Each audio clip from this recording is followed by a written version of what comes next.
little sample problem. Go through the rest of what I did last time, and then we'll do it again with the class. I might be brain dead by the time class actually. Yeah. I have to go to a class at 3 and then come back. We can just work as long as you guys want to work too. I'm sure there'll be others that trip on. Come on right now. Two. I'm already brain dead, so it's not a problem. You guys can catch up. Being brain dead. Let's worry about little whack tap in problems. Give that a shot. Yeah. You figure it out. Maybe. Parts of it. What'd you get, assuming a 3% future growth rate, for instance, number 11? 9.98. What'd you get? 11.6. Oh, not the same. How about 10? Implied growth rate. Close, 9.98. No, I mean, your implied growth rate was 9.98 for 10. Oh, for 10? For 10. 3.3. 3.3, what'd you get? Yeah, I got a negative number. Oh, okay, so that's... I don't know how it Okay. works. You guys know about the dividends, did you? What's the dividend? 5 million. Yeah, good. Yeah, so you're good with that. Okay, that was just a little accounting thrown in for fun. Yeah, it's Yeah, just analyze equity, right? Yeah, okay. So a lot of people miss that. It's fun. so is the Well, okay. What do you get for before the before tax cost of tax? That's before taking up the tax. What do you get? 6%. What do you get? 4%. Oh, 4 and 6. That's not the same. Was yours after tax? I have 4%. Well, let's do this. Let's do it. Let's do it. And we do this pretty quick. Okay, especially you guys have been working on it, so Yeah. working on some real ones. This will be pretty fast. Okay, so the way you're going to do this whole model is what? Yeah, we're quoting it. Yeah. Okay. So what's estimated cash flows? I know I didn't change anything. He does that to me when it sits there for a while. Estimated cash flows are what? Normal operating income, which really means normal revenues plus gains less normal expenses, losses, minus normal expenses, losses, right? So normal income before tax is what we want, continuing into the future. We don't care how it's categorized. So anyway, operating income is the way the finance models would say it. So operating income, but it's what we expect in the future, before tax, times what? 1 minus the tax rate. So it's your after-tax income, right? But we like to do it this way because we don't want to really take after-tax income because that might include things that don't continue and exclude things that do continue. Make sense? Okay? So we do it like this. And then you add back any non-cash expenses, typically depreciation and amortization, right? You probably should add also the changes in current assets, current liabilities, like you're doing a cash flow statement. Usually that's immaterial, okay? So and depreciation is not. Plus depreciation expense, okay? Because that's a debit depreciation expense, credit accumulated depreciation, no cash is going out. But it does save you. You want to keep it in there on the income before tax because it's saving your tax dollars, right? If I had $100,000 in depreciation, I'm in a 40% tax bracket, I just saved $40,000 of tax, right, that particular year. Obviously, you get the depreciation tax shield, we call that. To get the depreciation tax shield, you have to buy the assets. You have to pay for it. So it's not like it's free or something, but still. Okay. So that's one piece we need. And then what we're going to do is we're going to divide the estimated cash flows by WACC. So that's it, right? And we're on our way if we could do that. So we need those two pieces, don't we? What's WACC going to be? The equation. Yeah. The weighted debt times the cost of debt plus the weighted equity times the cost of equity. And it's just the cost of each times their weights is all it is. It's really logical, isn't it? And of course, that's the weighted average cost of the assets. Okay. All right. So, what you do to get this stuff? Now, the problem is, I gave you historical cost, and you don't want to use historical cost. You want to use what? Market values. Okay. Market values. So let's get our weights. Let's go for those weights first. Assets equal liabilities plus equity. What do I know? Don't take the assets off the balance sheet, right? And by the way, I use the most recent information from the balance sheet, most recent information from the income statement. If I'm comparing the income statement to the balance sheet, though, when I do analysis, I would take the average from the balance sheet. So when I'm going to get the interest expense, or the interest percentage, right, or what percent the interest is, I'm going to use the average debt instead of just the ending debt. A little more sophisticated, maybe, right? Maybe. Okay, a little better measure, maybe. So how are we going to do this? What are we going to use as a proxy for the market value of the liabilities? 200. Yeah, the book value. It's 100 at the end, it'll be 100. So when I'm doing the weights, because I'm only doing balance sheet here, I'll use the 100. When I'm doing the debt, I'll use 100 plus 90 divided by 2, use the 95. Make sense? Okay. All right. For equity, so book value is a proxy for it. So that's important to know. It's a substitute for it. And if I don't think that's accurate, I can value the debt another way, right? If I don't think it's close. All right, then what about the equity? Market value per share times outstanding shares. Yeah. Outstanding. So how many shares do we have? 50 million times $10. So this is going to be 500 million. So I made the math easy, didn't I? I say me because this I just make this stuff up. So, on the paper, of course, but I made a little example. Big deal. Okay, so 600. So it's 1656, right? 16.7. Yeah. Okay. Got it. 1656 and 83.3. Okay. So what I would do then is the weight of the debt is 0.167. Kind of did this right.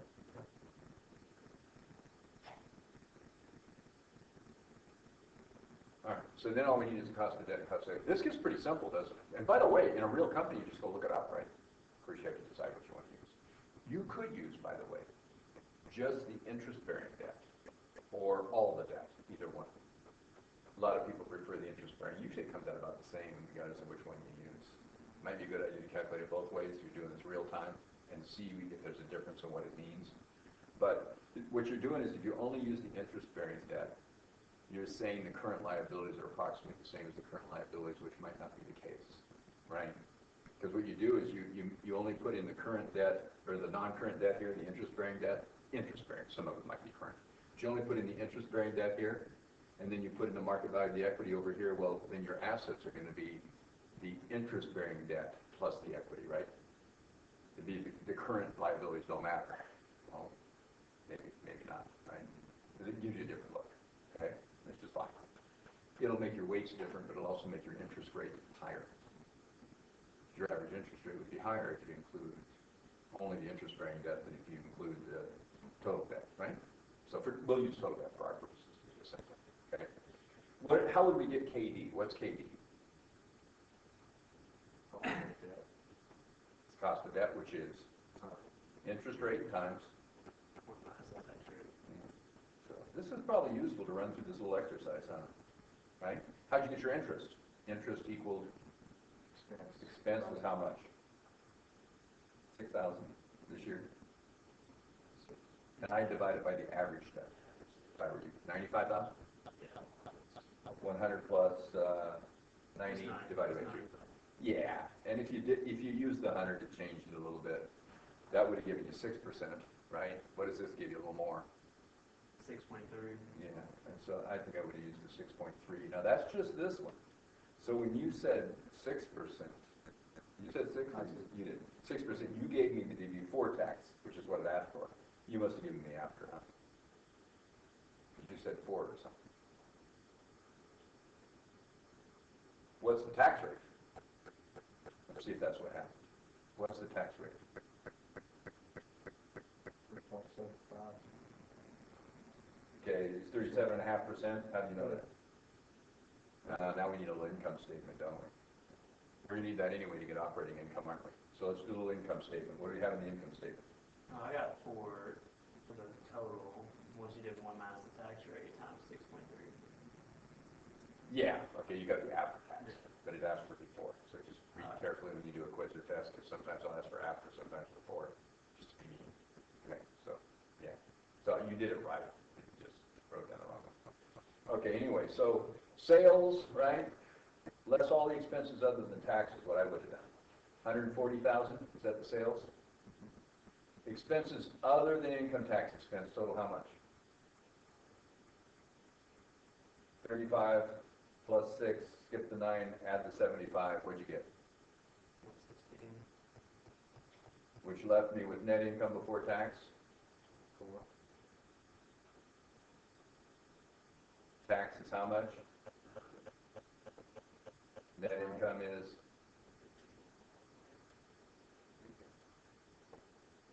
And then what you do is you take your 24 and divide it into 9, is that what you did? And what rate did you get? 0.375? 37.5%. So once you've got that tax rate, you'd use that here, right? Okay? So 0.625 times 6.3 should be your after-tax cost of interest, your KD. How much is that? It is around 4%. 0.039. So 3.9%? 3.9%. Okay, good. All right. And that's about what you got. Did you do the 6% instead of the 6.3 or something? 6. Yeah, okay, yeah. So, yeah, just a little better maybe. Okay, so that's my KD. So this is going to be 3.9% here. So 1/6 of my money only costs me 4%. Got it? Should we not round up or just keep it? Yeah, I'd keep it to a decimal place. Yeah, I wouldn't go all the way to 4. Because if it's 3.5, you don't want to go to 3 or 4. Yeah. 3.9, it probably wouldn't matter. That makes sense? So I think I'd leave it a decimal place or so. Okay. All right. And then on KE, what are we going to do? What do you want to do for KE there, you guys? I guess I could put it right there.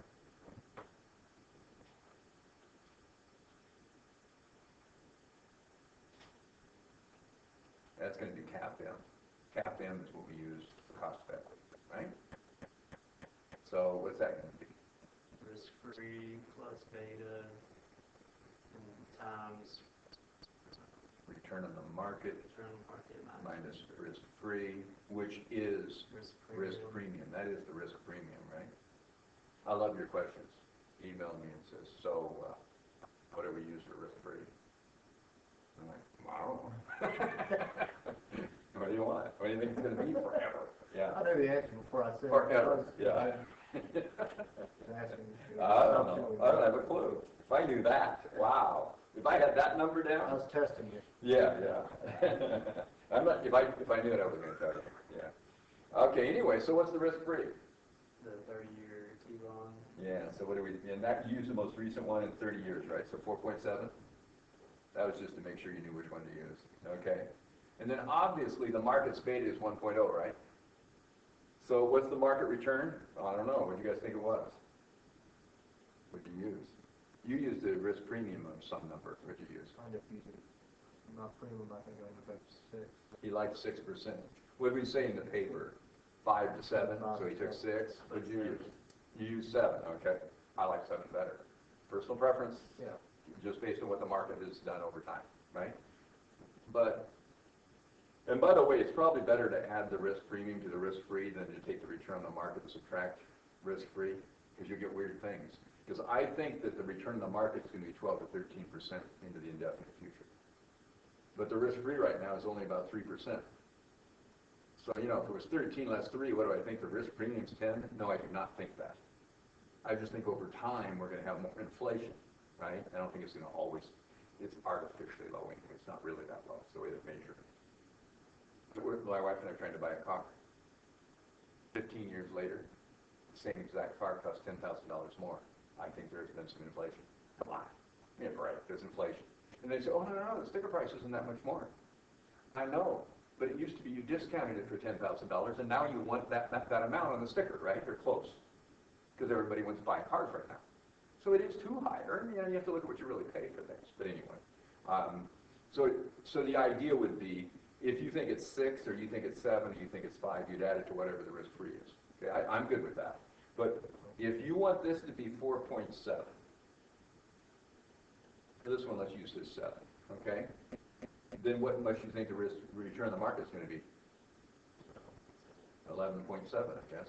If we never had any change in the risk-free, it'd stay at 11.7 forever. Does that make sense? For 7. If you think it's 6, you think it's going to stay at 10.7 forever if the risk-free stays 4.7. But remember, right now the risk-free is more like 3. I mean, you guys did look it up. What was it? It was like 2.9 or 2.6. Yeah. Or even worse. 2.89. Okay, so 2.9? Yeah, it's even less than 3. So in the immediate future, if we get 10%, that's pretty good, huh? Return on the market. You see the difference between these, what the risk premium and the return on the market is? Once you have those solid. Return on the market is what you expect the market as a whole to earn. So if return on the market is 11.7, look what happens with this here. If beta of the market is 1.0, right? So what you have is 11.7 minus 4.7 gives you your risk premium of 7. Take it times 1 and it's 7, plus 4.7 is the 11.7. This looks ridiculous, doesn't it, right? That's all that breaks down to. But what if this is 2.0? Oh, well now that's 14 plus 4.7 or 18.7. What if it's 0.5? Now it's 3.5 plus 4.7 or I don't know, 8.2. Does that click it? Good? Makes sense. Yeah? Okay. All right, so for our company here, what was our beta? 1.2. Got rid of this one. And this is the one we got. What does that mean? The company is slightly more risky to the market, right? That's what we think. Okay? So 1.2 times 7% is what? 8.4? And then you added 4.7 to it? What'd you get? 13.1. And what did you get? 11.9. Yeah, both are fine, right? What do you think's going to happen? Okay?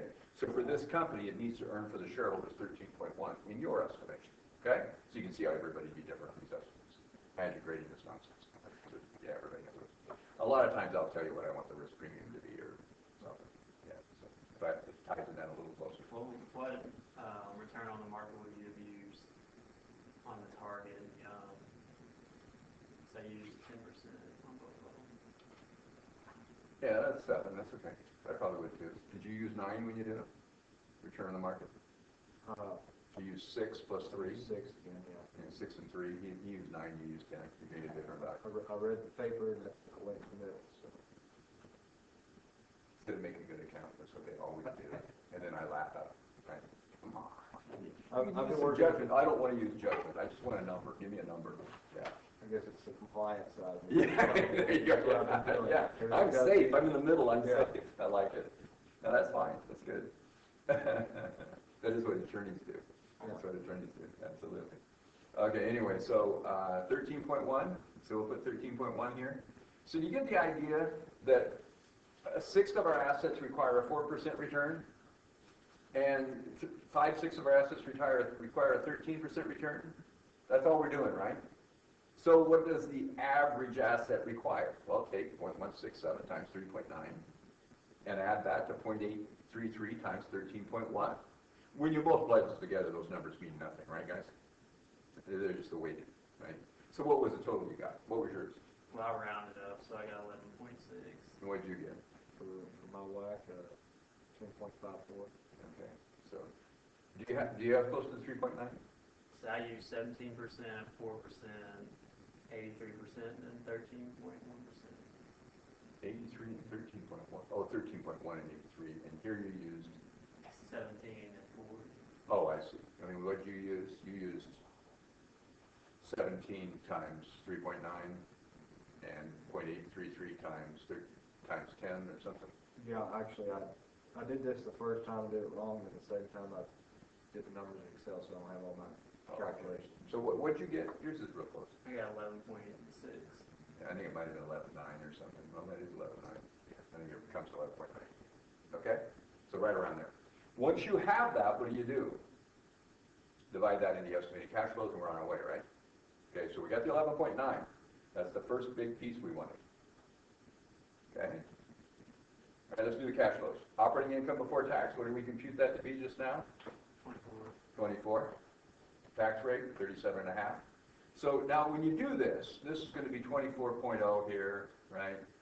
And this is going to be 1 minus 0.375. And when you do those two, that's going to give you exactly the same thing as we had down here. It's going to give you 15, isn't it? Don't take that approach. Do not just go pick up income after tax. Sometimes that'll be the number you want. Sometimes you won't have a normal tax rate. Or you won't have normal revenues and normal expenses, right? There's gains and losses in there and stuff. Reorganization maybe. So use your judgment. So it's better to do it this way, okay? use the operating income before tax and then get the after-tax amount, okay? What was depreciation? What did we say it was? 35. Oh, I didn't list it separately, did I? But it was 35, there it is. Okay, so plus 35. By the way, it is real common to have more cash flow from the depreciation than income in companies. That happens a lot, you can imagine, right? People that have a lot of assets, right? Land building, or I'm sorry, building equipment, things you depreciate and amortize. Okay, add those two together, and what do you got, 50? Can you tell I made the math easy or what? Okay, so 50 is the cash flow. So if I know that I'm earning 50, let's go with this now. Let's use our weighted average cost of capital and divide it into the estimated cash flows. Does this start getting intuitive to you guys after a while? I mean, it's just, this is an annuity forever, right? This is the discount rate, is whack. And I'm going to find out what those cash flows are worth forever. That's all we're doing. So it's 50 million in cash flows divided by what? 11.86%. You got it. 0.1186. And what is that going to give me? That is going to give me the estimated market value. What it is how many assets would I have to invest at 11.86% to give me 50 million in cash flows every year? That's all it is. It's a perpetuity, right? So divide 50 by 0.1186, and what do you have? 422. Point. Is it close to 0? 0.5. It was 421.58. Okay, now let's go a little further than that. Maybe 421. These are in millions. 0.6 million. You like that? Close enough? So for mine, I had 474.3. That's because you have 10% here. Yeah, I think Yeah, that'll be fine. Different assumptions. so in the ballpark for you. Yeah. Yeah. You can see why I usually tell you what I think return on market's going to be, or what I think risk premium is going to be. Read carefully, of course, right? Because they're different things. If you have return on market, you have to take away the risk free from it to get the risk premium. Okay. Then this is the market value of the assets, right? If that's the market value of the assets, how would you get the market value of the equity? Well, subtract the liabilities, of course. What's my estimate of the market value of the liabilities? We're going to use exactly the same ones we used to get our weights, right? What did we use to get our weights? 100. You guys agree? Okay. So subtract the 100 from the 421. And what do you get? That's going to give you the estimated market value of the equity. Yeah. Which is how much? In this case, 321.6 million, right? Now, if you want it per share, what would you do? Divided by 50 million shares. Yeah, divide it by the number of outstanding shares. Which, of course, is what we used to get our weights. It's 50 million shares, right? Same shares. So don't get creative, okay? It's what we know.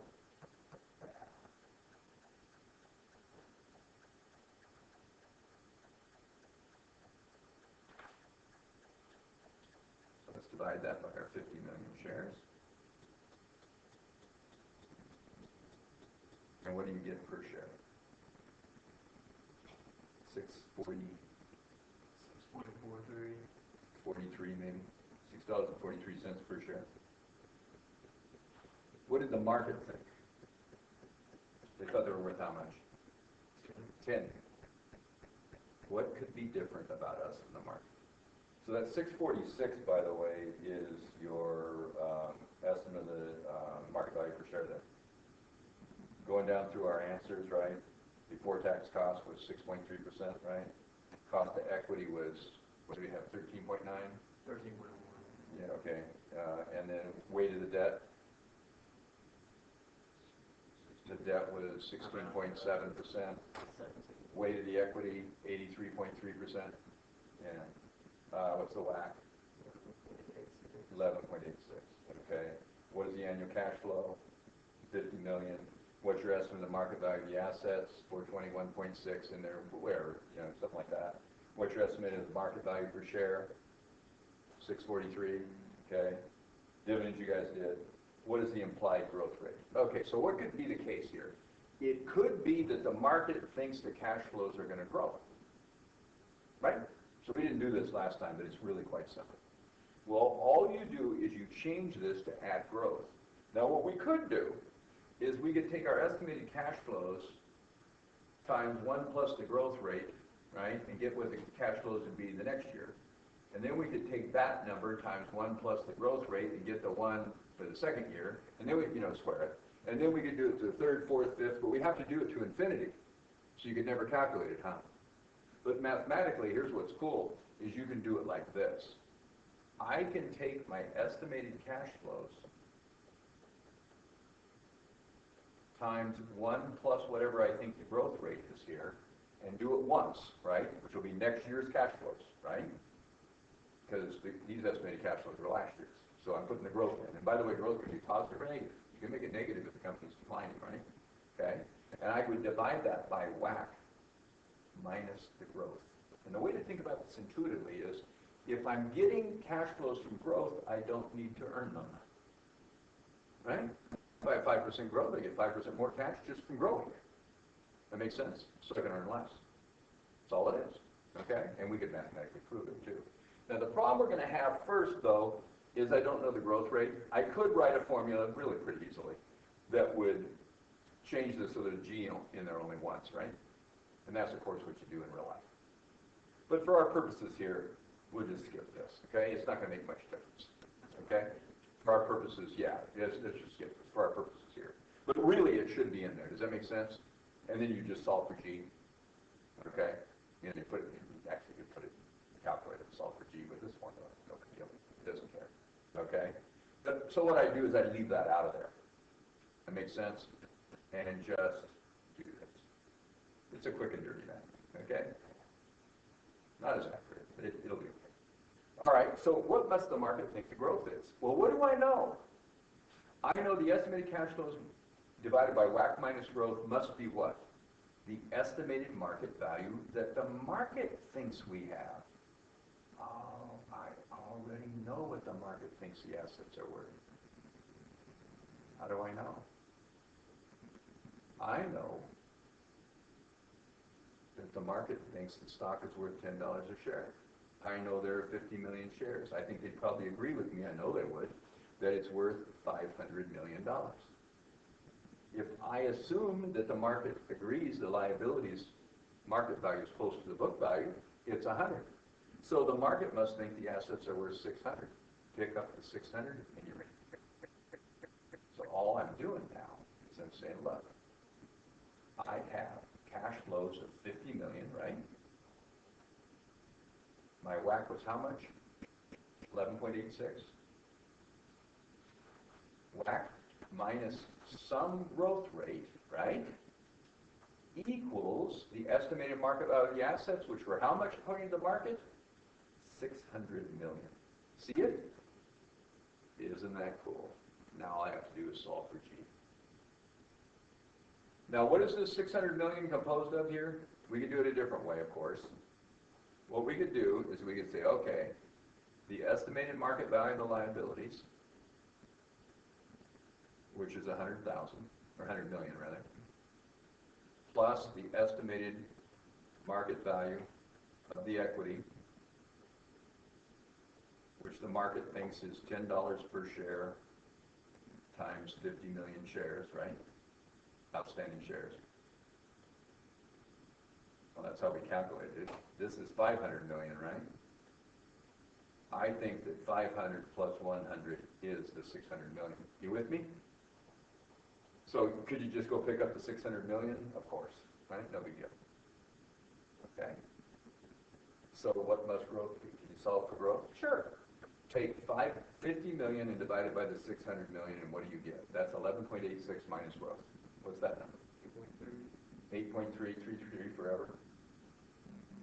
So if it's 8.33% is 11.86 minus growth, what's growth? Yeah, 3.56. Yeah, 3.56%. So what growth rate did you get? Well, when I went back and put all my numbers back, instead of rounding them up, I had 3.3, and then I got 3.56. All right. What about What was your growth rate? Because you had a different WAC. The implicit or the adjusted? In the implicit growth rate. I had a negative 1.3. Something went wrong. Yeah, something went wrong. Because what you would have had is 50 million divided by, what was your WAC, 10 point something? 10.54. 10.54, so it's still going to be 8.33. So 10.54 minus growth is 8.33, right? So you should add positive to something. Yeah, so something went haywire. Okay, make sense though? Yeah. Now let's do it if we know the growth rate in my number 11 there is 3%. So what would that look like, you guys? Now, I use the 1 plus growth rate on that one. I would too. So as soon as I know it, right? Yeah. Take the estimated cash flows times 1 plus 3%, 1.03. Isn't it nice you got good with present values and future values before this? I don't know if that's good at all. Or one, I'm sorry, I should have written. If you're good at it, getting better. Remember, you guys, you're not supposed to already know how to do everything. If that were the case, why would we bother? True. I'm going to keep you on the edge of what you don't know all the time. Struggling. Perfect. What your career is going to be anyway. Right? Estimated cash flows times 1 plus the growth rate gives me next year's cash flows. So you get the first year in, right? And then what? WAC minus that same growth rate. So what you did was 50 million, right? Times 1.03, 51.5. Huh? Then you divided that by 11.86 or whatever you used, minus 3%. And do it. So 8.86 divided into 51.5 gave you how much? 58, 581.3.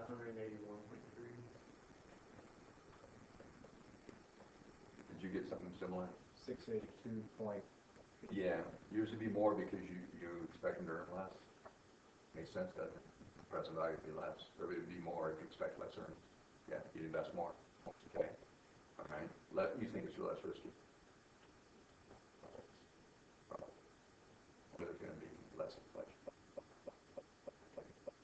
Anyway, actually what tends to happen is with inflation you get a higher discount rate, of course. You've got to add it in. Because it's a true return, real return, nominal return, whatever you want to call it, plus expected inflation. So if inflation goes up, that goes up. Inflation goes down, that goes down. Well, interest rates, that's what happens. So, and then you add risk. So if it gets riskier, that goes in there too, or less risky, that goes in there. So company to company changes, of course, okay, with their fortunes. They do. All right, and then what would we do? We'd subtract from that. This is the estimated market value again of what? The assets. Always we're assets, aren't we? That's the full amount that we're earning off of the assets. Subtract estimated market value of the liabilities.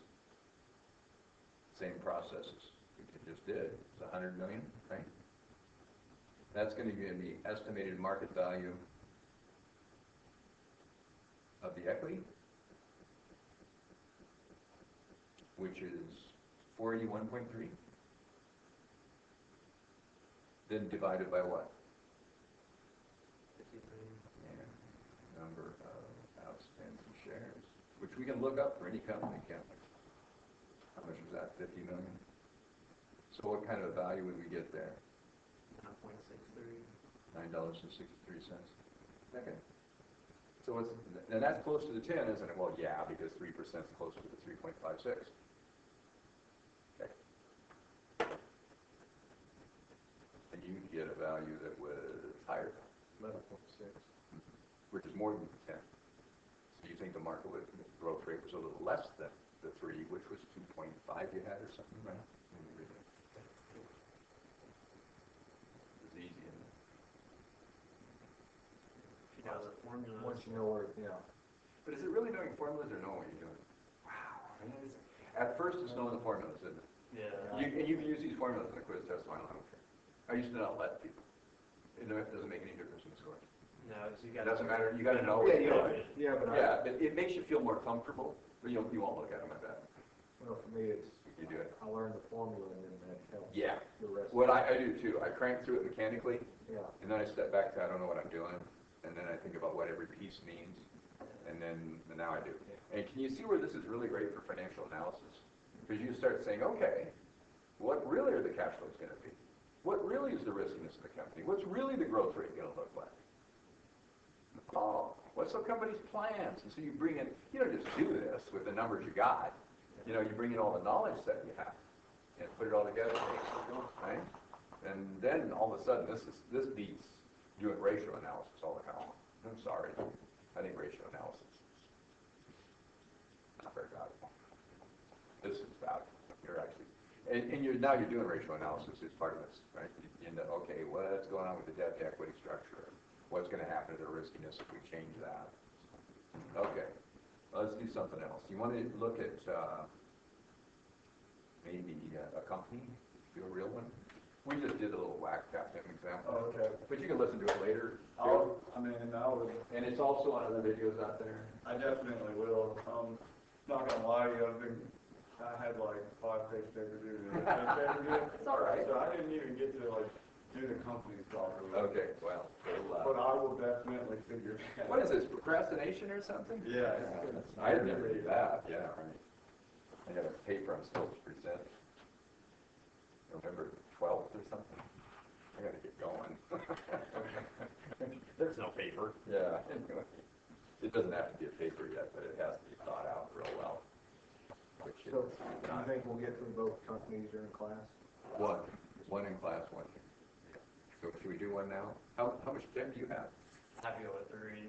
Gotta go at 3. Well, we'll look up some stuff. We'll get started on it, and then we'll just do it, and then do the other one in class. Yeah, you can use that. Yeah. Yeah, okay. You're staying in class, probably. Yeah, I don't care.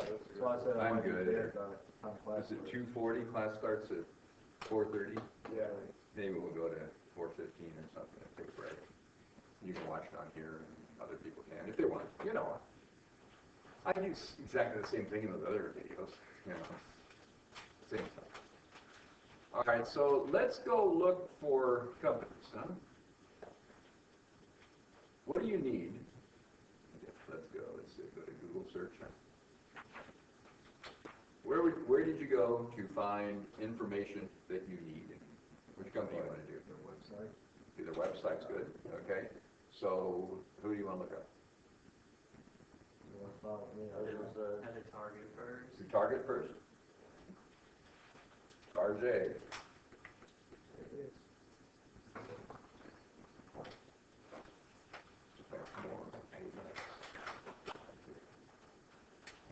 All right, so what are you going to find here? I think went all the way to the bottom. Yeah, if you go all the way down to the bottom, you will find, because who cares about this part, right? They're trying to, these guys are retailers, they're trying to sell you stuff, right? So the investors don't mind being stuck at the bottom. So where's investor? Investor relations, Yeah. maybe that. Sometimes they call it financial statements even, yeah. There's what the stock's selling for. My last quote, I bet. Okay. So what value did you guys get from the stock?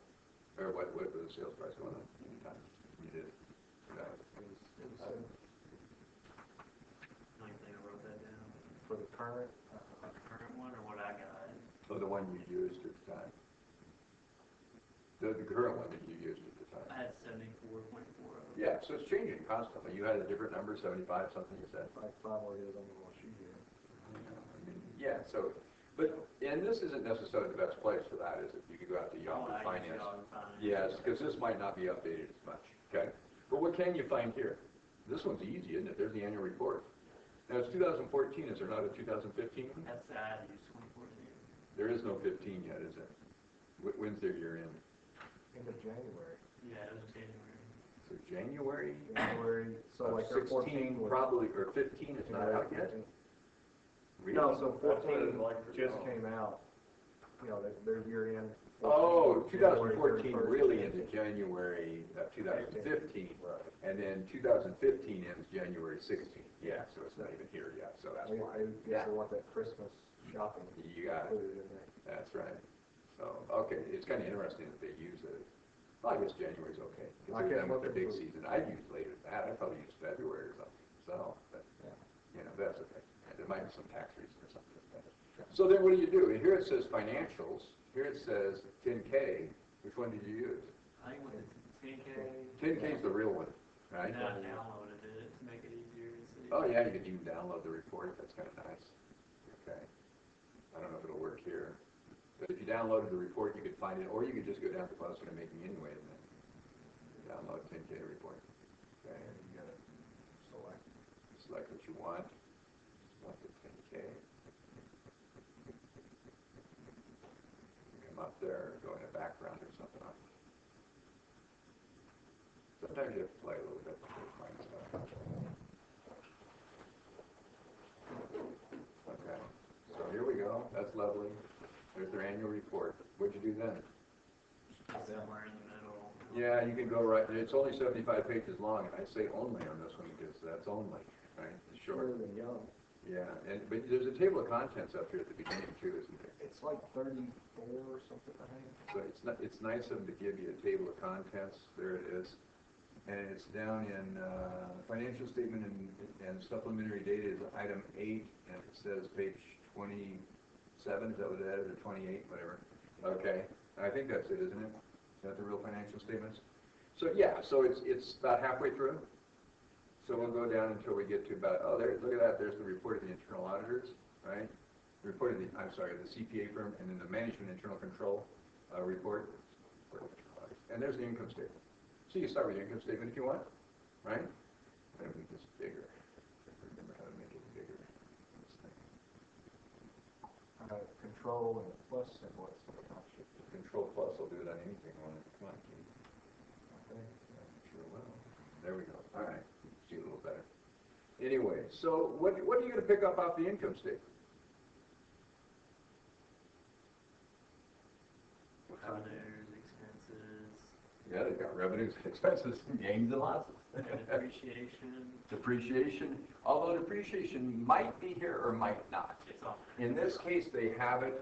A lot of times it won't be there because if it's a manufacturing company, the depreciation will be included in their cost of goods sold, in their inventory or cost of goods sold, right? And so, if it's not there, where you're for sure going to see it? You always add it back on the, which statement? You always add back depreciation. Yeah, cash flow statement is always there. So you might want to make sure it's the same number here and on the cash flow statement. Usually it's close, there might be a little bit of difference. Yeah. So you can write that down if you want. Depreciation is 2129. Okay, and then what else are you going to pick up? I guess all the revenues and all the expenses and all the gains and losses that are going to do what? Continue into the future. See, they had a discontinued operation. Look at this, they're constantly having discontinued operations, really? Well, they're closing stores. That's what they're doing. And they put it there. I don't like that very well. I don't think they're really discontinued operations. They're still in business. That one looks like it is one, but those two I don't, right? Look how big that is. So what do you do with that? See, I think the sales are going to continue. They don't have credit card revenues anymore. Why don't they have credit card revenues anymore? They don't have a credit card. Yeah, they got rid of their credit card, they sold it off. Yeah, that's it. So would you include credit card revenues? Of course not anymore. Because they don't have it anymore. So should you include it? Include anything continues, right? But they don't have it anymore. And if you read back in the notes, you could find out. Right? A couple of years ago, I was using this, and the year they did it, it just disappeared, right? Whoa. Last year, I guess it just disappeared. Anyway, cost of goods sold. That looks like it's continuing. Selling and general administrative looks like it's, how about credit card expenses? Well, if the credit card sales are gone, I guess the expenses are gone. So I'd leave that out. Okay, depreciation, amortization, of course, we'll pick up gain on the receivables transaction. That are actually related to the credit cards. We sold off the receivables. So no, that doesn't continue. Okay, so I wouldn't put that in. How about interest expense? I think I'm going to keep that. In fact, I'm going to use the interest expense to figure out what their cost of debt is, right? So I think if I were you guys, by now I would have written down the depreciation, 2129. You got that written down on a piece of paper there, so you can use it in a minute? And then I'd have down the 8882, okay? And then we come down, and I would leave out, though, well, those are zero here, so it's not a problem, right? But if there were amounts in here and I wanted to leave them out, I'd have to obviously leave them out. So I guess I'd actually pick up the 3653. Is that what you guys did? for my income before taxes, for doing my cash flows? It looks pretty normal, doesn't it? Unless there's something down below that we should pick up. We'll talk about that in a second. I think I get my tax rate. What's 1204 divided by 3653? It's, 134. Okay, so they're 34%. Try the other ones. 1427 divided by 4121. Any idea? I do them all. See you later. 33. Yeah, so what's the normal tax rate? I don't know. 34 maybe? 34 or 35%? That makes sense? This is mostly a U.S. business, so yes. Okay, 34, 35. They're not getting much benefit from doing business overseas. That's where people get those lower tax rates. Did you see that Starbucks and somebody else is in big trouble with a couple European countries for taking tax breaks they think they're not entitled to? They have more than 34 million maybe with Starbucks in back tax. Yeah, anyway. And they're probably going to have to pay it.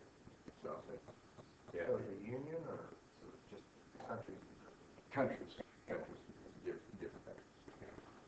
I can't remember which one it was. One of the Scandinavians one said, whoa, wait a minute, you're ripping us off. Yeah, we don't like that. So, they're real aggressive about taxation. The companies are, U.S. companies are, well, every company is. What about this, though? So anyway, now we have a tax rate, don't we? Right? Okay, what we were saying, you guys, is we're doing a target here, and what we've got is the provision for income taxes divided by the earnings before, and figuring out what the tax rate was. Oh, by the way, you could go to the notes of the financial statements, the income tax note, and they will have calculated that for you. Did you see that? Yeah. No, they calculate all of those 3 percentages for you in that note. It's kind of nice, so you can just glance at it. Okay? So they tell you what the average tax rate is. And the other thing is, if the tax rate's bouncing around, they'll explain what the difference is. Because they'll show you the normal tax rate's 35%, and then how are they less? What does it say on their note? Why are they down? I don't know about France. 34 or 33. Well, let's go to the tax note. All right. Let's see. The notes are going to follow the statements, and they're going to go forever. Okay, so now there's a summary of the significant accounting policies. There's a revenue note. Advertising. Page 50. Page 50. Okay.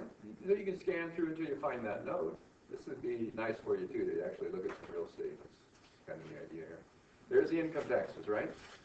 Okay, there's the federal statutory rate, 35%. There's state income net of federal tax benefit is 2.2. Then they have some international benefit of 2.3 and some other stuff, whatever that is, 1.9. So they're 33% this year. Last year they were 34.6. The year before that, 34.4. What do you think would be a normal tax rate for them? 34? Maybe. Or you can calculate it yourself, of course. But don't just take the most recent one. It might be 25% or some weird thing. You get some lost carryback or something. So get a normal one. This is forever their tax rate, right? So unless you have some reason to believe forever it's going to be real low. I think that, I don't know what your reason would be for that. What page are we on to begin with? 20, 25. Oh, yeah. There we go. So we're down here. There's the interest rate.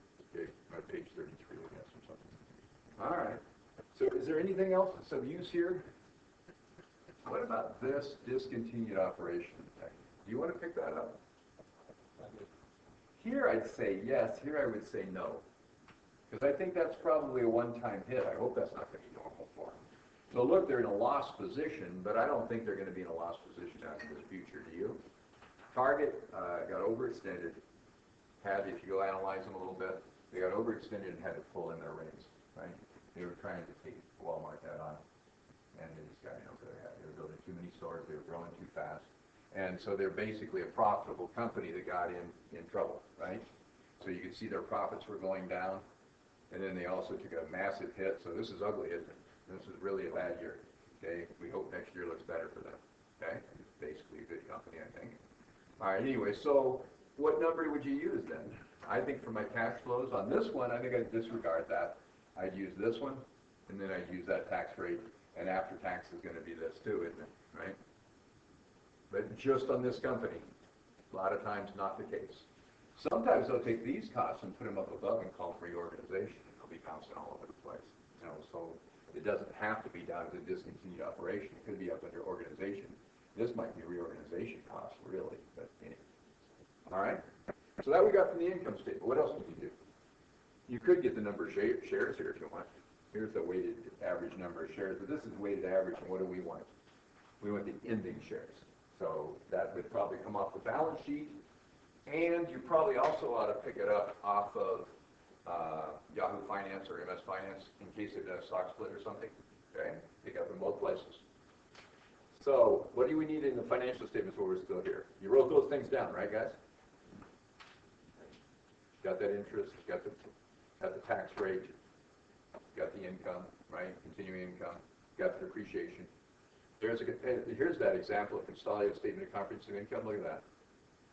They did do a statement of it, didn't they? They start with the regular income and work their way down to comprehensive income. That's kind of nice, good for them. Okay, here's their balance sheet. What do you want off of here? I don't care about the total assets. Why? I want market value of the assets, don't I? So what am I going to pick up? Total liabilities. And again, you could use just the current, or just the non-current, or just the interest-bearing, rather, liabilities, or you can use all of them. If I was just doing interest-bearing, I would use the current portion of long-term debt and other borrowings here. See, it's only 91 out of 11, almost 12 million. And then I'd use this long-term debt as about 13 million, and the rest of it probably is all non-interest-bearing, right? But if you want, for our purposes here, you could just use total liabilities. So add together 11,736 and 15,671. You'd have to add together both of them. That'll give you your year-end liabilities. When you're going to do your average liabilities for calculating your interest rate, you're going to need the beginning liabilities, aren't you? So you need to take the 12,777 and add the 15,545 to it. One little trick you can do is if they have a whole bunch of different categories for liabilities, what you could do is you could take the total liabilities and shareholders' investment down here and just subtract the shareholders' investment, and that'll give you the liabilities. It might be faster, right? This number less this number, this number less this number, right? Make sense? So anyway, do you have those written down? How much is that? 2707. For the first one? 28,322. 14. Okay. 11,636 and 15,671 was? 27,407. Okay.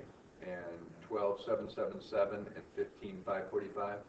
28,322. Okay. And now we want the shares. Let's write down our shares here. How many shares? You don't have to worry about the preferred. We're just doing common. 6 million shares, but there's only how many issued and outstanding? Only 640,000. 6 million are authorized. We don't care about authorized. A whole bunch are unissued, huh? So it looks like 640,213,987. So 640.2 million or something. That sound good? It was 632 last year. It looks like they issued some more shares. 633 last year. Everybody see that? 640, 633. Oh, there's they have plus right there. That's nice. Make you guys blind for no reason. There we go. Okay. So everybody got it? 640, 214 maybe. Okay. Do we need anything else on the financial statements? Oh yeah, maybe we couldn't get depreciation off the income statement, and we want to make sure it's the right one, so let's look. Let's see, depreciation amortization is 2129. That's the same number, wasn't it? Yeah. Okay, so we have depreciation. Is there anything else we need? Are we done on the statements? I'd get everything while I was there for all your formulas.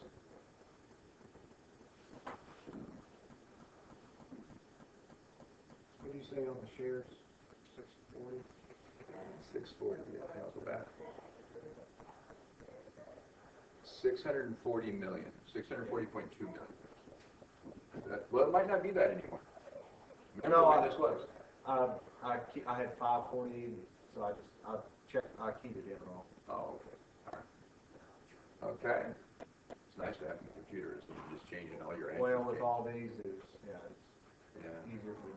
Yeah, nice spreadsheet. I have a spreadsheet I use to grade it. No, you can't have it. Richard Schrader taught this class for a year. And I gave him my spreadsheet, and he gave it to the students. What, Richard? You know, all they do is plug the numbers, and he says, I thought it was pretty easy. Why were you giving him a spreadsheet? I wasn't.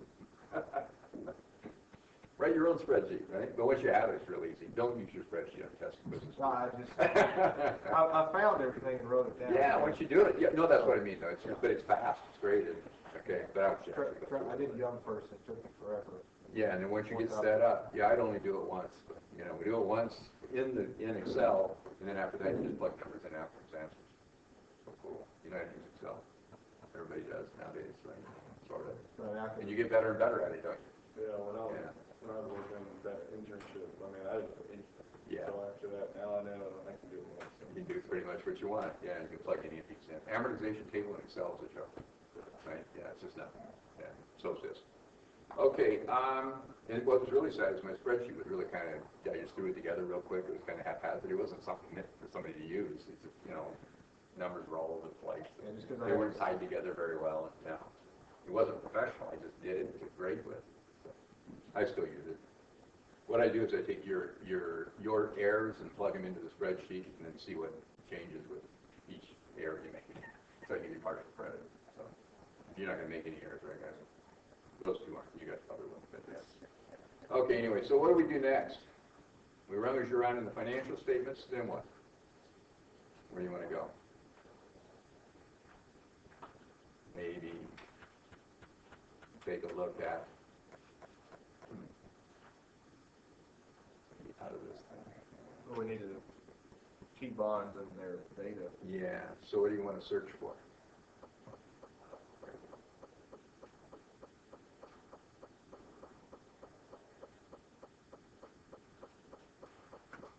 Is it okay to pull the data off of what Yahoo? Do they list that on Yahoo? Yeah, you're going to have to. The beta won't be there. You bet. Yahoo. So let's go out to either Yahoo Finance or MS Finance or something. Right, there are other ones. Let's go to Yahoo Finance.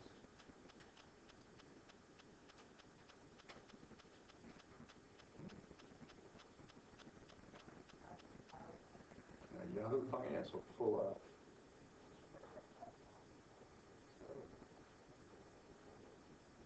All right. What do you want to find here? Market data.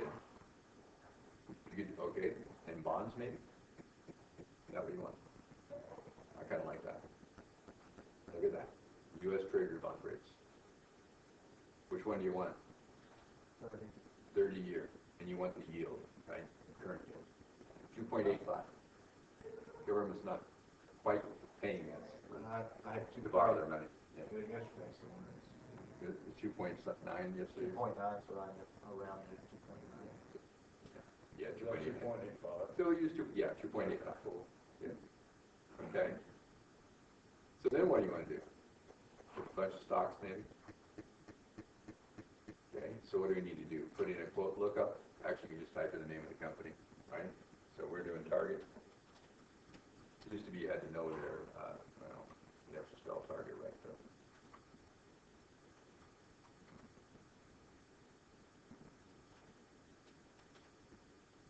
Okay, there they are. Target Corp. Right? That was Frankfurt. The other one, I don't think I want that. New York Stock Exchange might be better. There it is. So the price right now is $76.51 if we were to value it right now. Okay. What else do you need? The data. Beta. It's 0.82969. What does that mean? They have less volatility than in earnings, less variation in earnings than what? Than the market. Slightly less, right? 0.82. Okay. So it's supposed to be a lower risk company. Kind of interesting with that big write-off, isn't it? But based on their cash flows, it's a lower risk company. Okay. There's their market cap. What did they do to get their market cap? $48.08 billion. Always get these in the same. If you're doing millions, do millions. Make that 48,080 million, right? These big companies. Okay, 48.08 billion. How did they get that number? They took market value per share, 76.51 times what? Market capitalization. It's the market value per share times the number of outstanding shares. That's what the market thinks the equity's worth. That's your number for equity for doing your weights. So write that one down, and then we'll recalculate it and make sure we're right. Now, on this page, there isn't very much, is there? Right? You look at that, wow, that's not very much. But what can you do? Have, like special data for key statistics. More key statistics. Look at that puppy right there. See that one down there? Click on that thing. And here we go. There's the market cap, right? And if we go down here, we find the beta again. They say 0.83. That's what it was, wasn't it? They rounded here. Okay, which is fine. And then they have the number of outstanding shares, don't they? If I go down a little further, shares outstanding, 628.43. How close is that to what they had on the financials? 640? Yeah, so 628 is what it really is now. I think I'd use that. I'd use the current one because I'm using the current market price. What they must have done is retired some shares. Would you guys agree with that? It went from 640 down to 628. Obviously, they retired. That was millions of shares then, too, right? It was 640 million? Yeah, so there's no 10-for-1 split or something. But sometimes you'll see a split and it's suddenly way more shares, right? If you do a 10-for-1 split or something. Got the idea? Remember stock splits are good. What does the float mean under shares outstanding? I don't know. I have no idea. I don't know what the difference is. I don't have the answer to that. You might ask Brad or Dan in finance class. I don't know what float is. It's about the same. So I don't know. That's why I thought it was strange. It's not the volume though. The volume is far less than that. The volume is the trading activity, right? So somewhere they'll have the volume activity here somewhere. Shares as a percent of float, not much. So I don't know. Maybe those are the ones that are in transition or something. There's their volume. The volume was 5 million shares, and the average for the last 10. That's 3 month. 10-day volume is 6,000,008 per day, right? Trading. So yeah. So I don't know. Percent held by insiders, percent held by institutions, almost everybody. Right? Might have to do with this. I don't know. Shares percent of float. Yeah. I was just wondering. Is the total number of shares available for trading? Oh, floated, I guess. Yeah, which is all of them. Maybe that's the ones that are held by insiders are not available, right? 1.7%. Yeah, thank you. Good. Isn't Wikipedia wonderful? Yeah. Yeah, it is. It's cool. Okay, anyway. So, just don't quote it in paper. Anyway.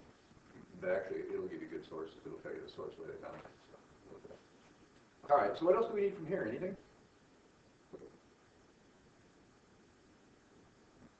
Quick question. You got the beta, you got the number of shares. Oh, if you take a market price times those outstanding shares, do you get their total cap?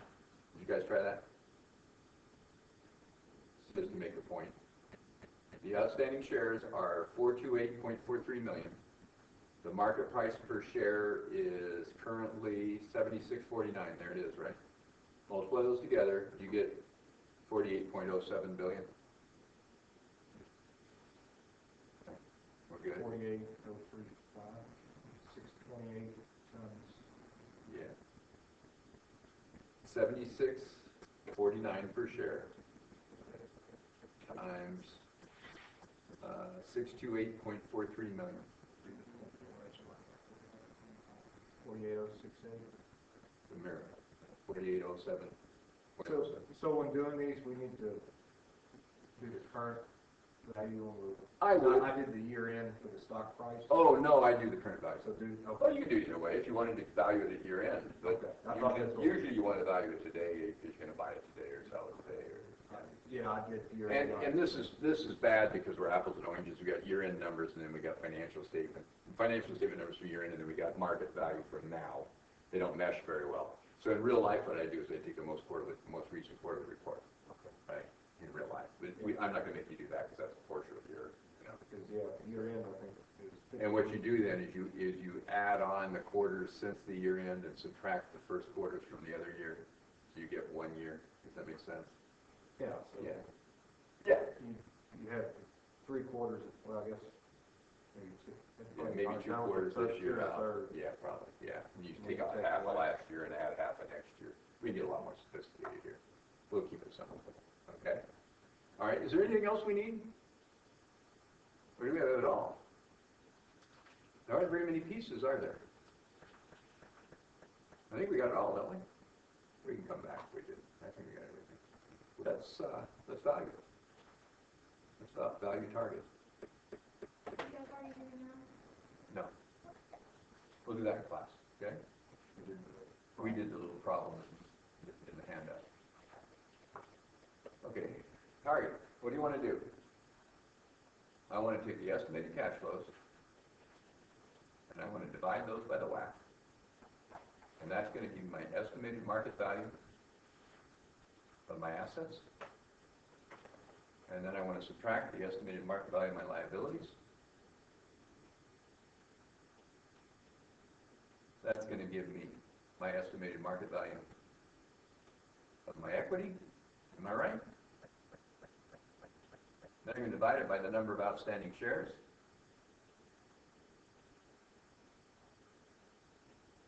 And that's going to give me my estimate. This is my independent estimate of the market value per share. Right? That's what I'm doing. That's the number I'm after. Okay? So, I don't know. Let's do some of it. What's the estimated cash flows? Do that first. Whoops.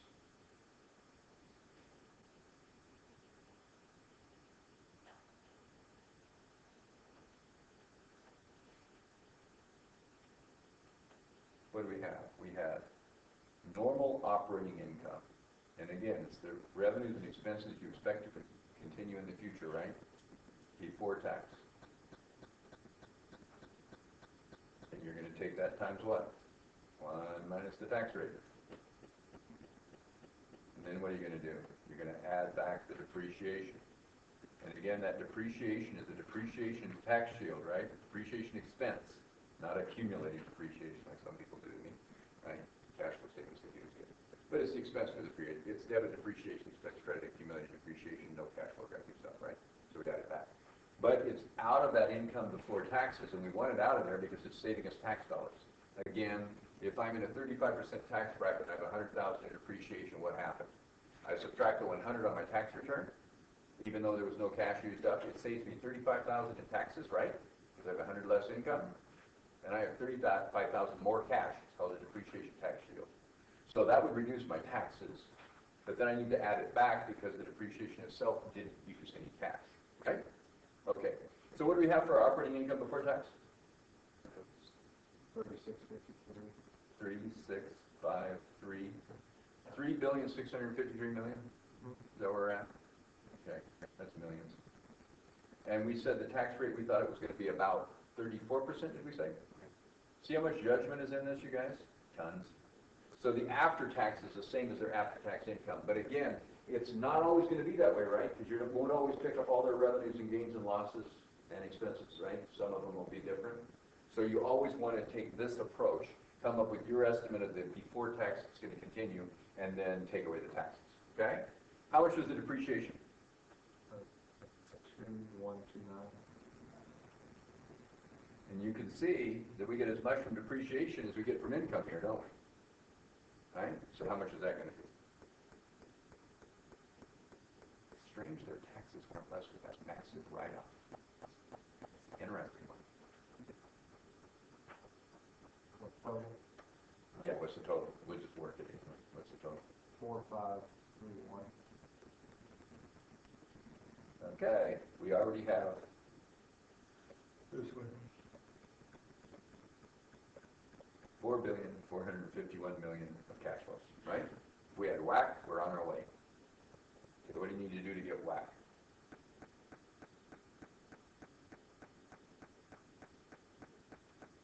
Weighted average cost of capital equals whatever the debt percentage, Okay. cost of debt. weighted the debt times the cost of the debt, of course, right? Plus Equity percentage times cost of equity. weighted the equity times the cost of the equity. That's it. Okay? So let's do the weights. How are you going to get your weights? I think this is true. You'll never see this in a finance class. It's accounting, you know. Okay, assets equal liabilities plus equity, what's the deal? Figure out what they are. What do we think is a proxy for the market value of the liabilities? These, oh, by the way, we want all this at market value. Do not use the book values. It's a real common mistake. They just go nuts on you, right? When I invest in stock, I am not paying the book value of the assets. I'm paying for the market value of the assets, less the market value of liabilities, of course, right? Everything's at market value, really. Okay? So liabilities, what do we use as a proxy for the market value? I think it was 27,407. Yeah, the proxy is the book value, right? So the ending was what? 27,407. Million, right? Good. Okay, what do we want to do for the equity? This one's going to really be the market value at that point in time, right? Today, right now. It's going to be the market value per share times the outstanding shares, right? And that is market cap, isn't it? So you can just pick up the market cap if you want. But what was the market value per share? 48,068. Oh, that's the total. That's the total, yeah, so. 48,068 million. 48 billion, so 48,000 million. Okay. Wow. For the numbers? Yeah. It was 628.43 million shares times $76.49 a share. If you want to go buy their stock, you pay $76.49 for it, right? Well, at least a half hour ago. They don't give you the current ones to pay for that. Okay, so 76.49 times 628.43, huh? Is 48,068. We good? So, by the way, you need those shares, so don't just pick up the market cap. You need the shares in order to calculate at the end here. You know what the shares are, right? Get our estimate. Okay, good. So now we can do our weights because we have right here 48. So it's $27 billion liabilities and 48 billion equity, right? By the way, can you see these numbers change? What if the stock price goes down? The percent of debt goes up. Right? Stock price goes up, the percent of debt goes down. True. So when you add those two together, what do you get? 27,407 plus 48,068 is what? 75,475. I hereby decree that's 100% of itself, and then divide the 75,475 into each of those to get the percent that each one is.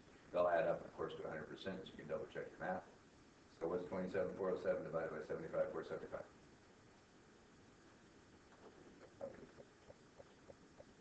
36%. Real close. What did you say? Real close to 36. Yeah, it's 0.36312. 36.3.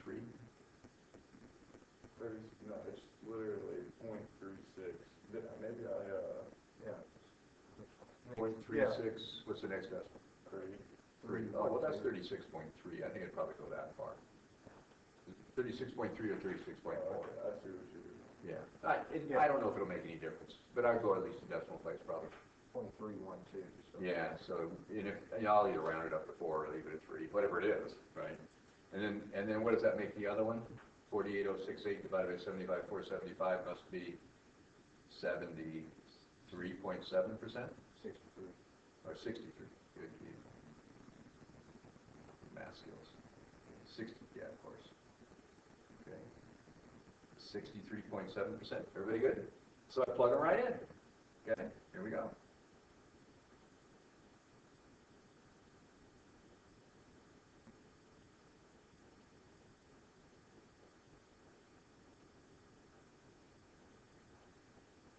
And then I'm going to find out what my, okay, what's the percent of the debt I have, the percent of the equity I have, right? Okay, now what I need to know is what the cost of my debt is and the cost of my equity. What would you do to get that?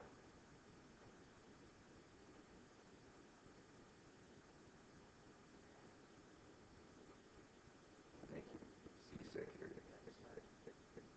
All right. So now what do we want to do?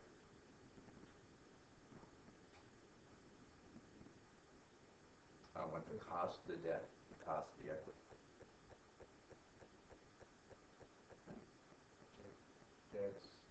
rate times 1 minus the tax rate. Didn't we already have the tax rate? Yes. What was it? 3.4, 0.34. Interest would be what? Interest is going to equal what? Interest expense, maybe? It's one way of doing it. The other way you could do this, by the way, this is going to be interest expense divided by average debt.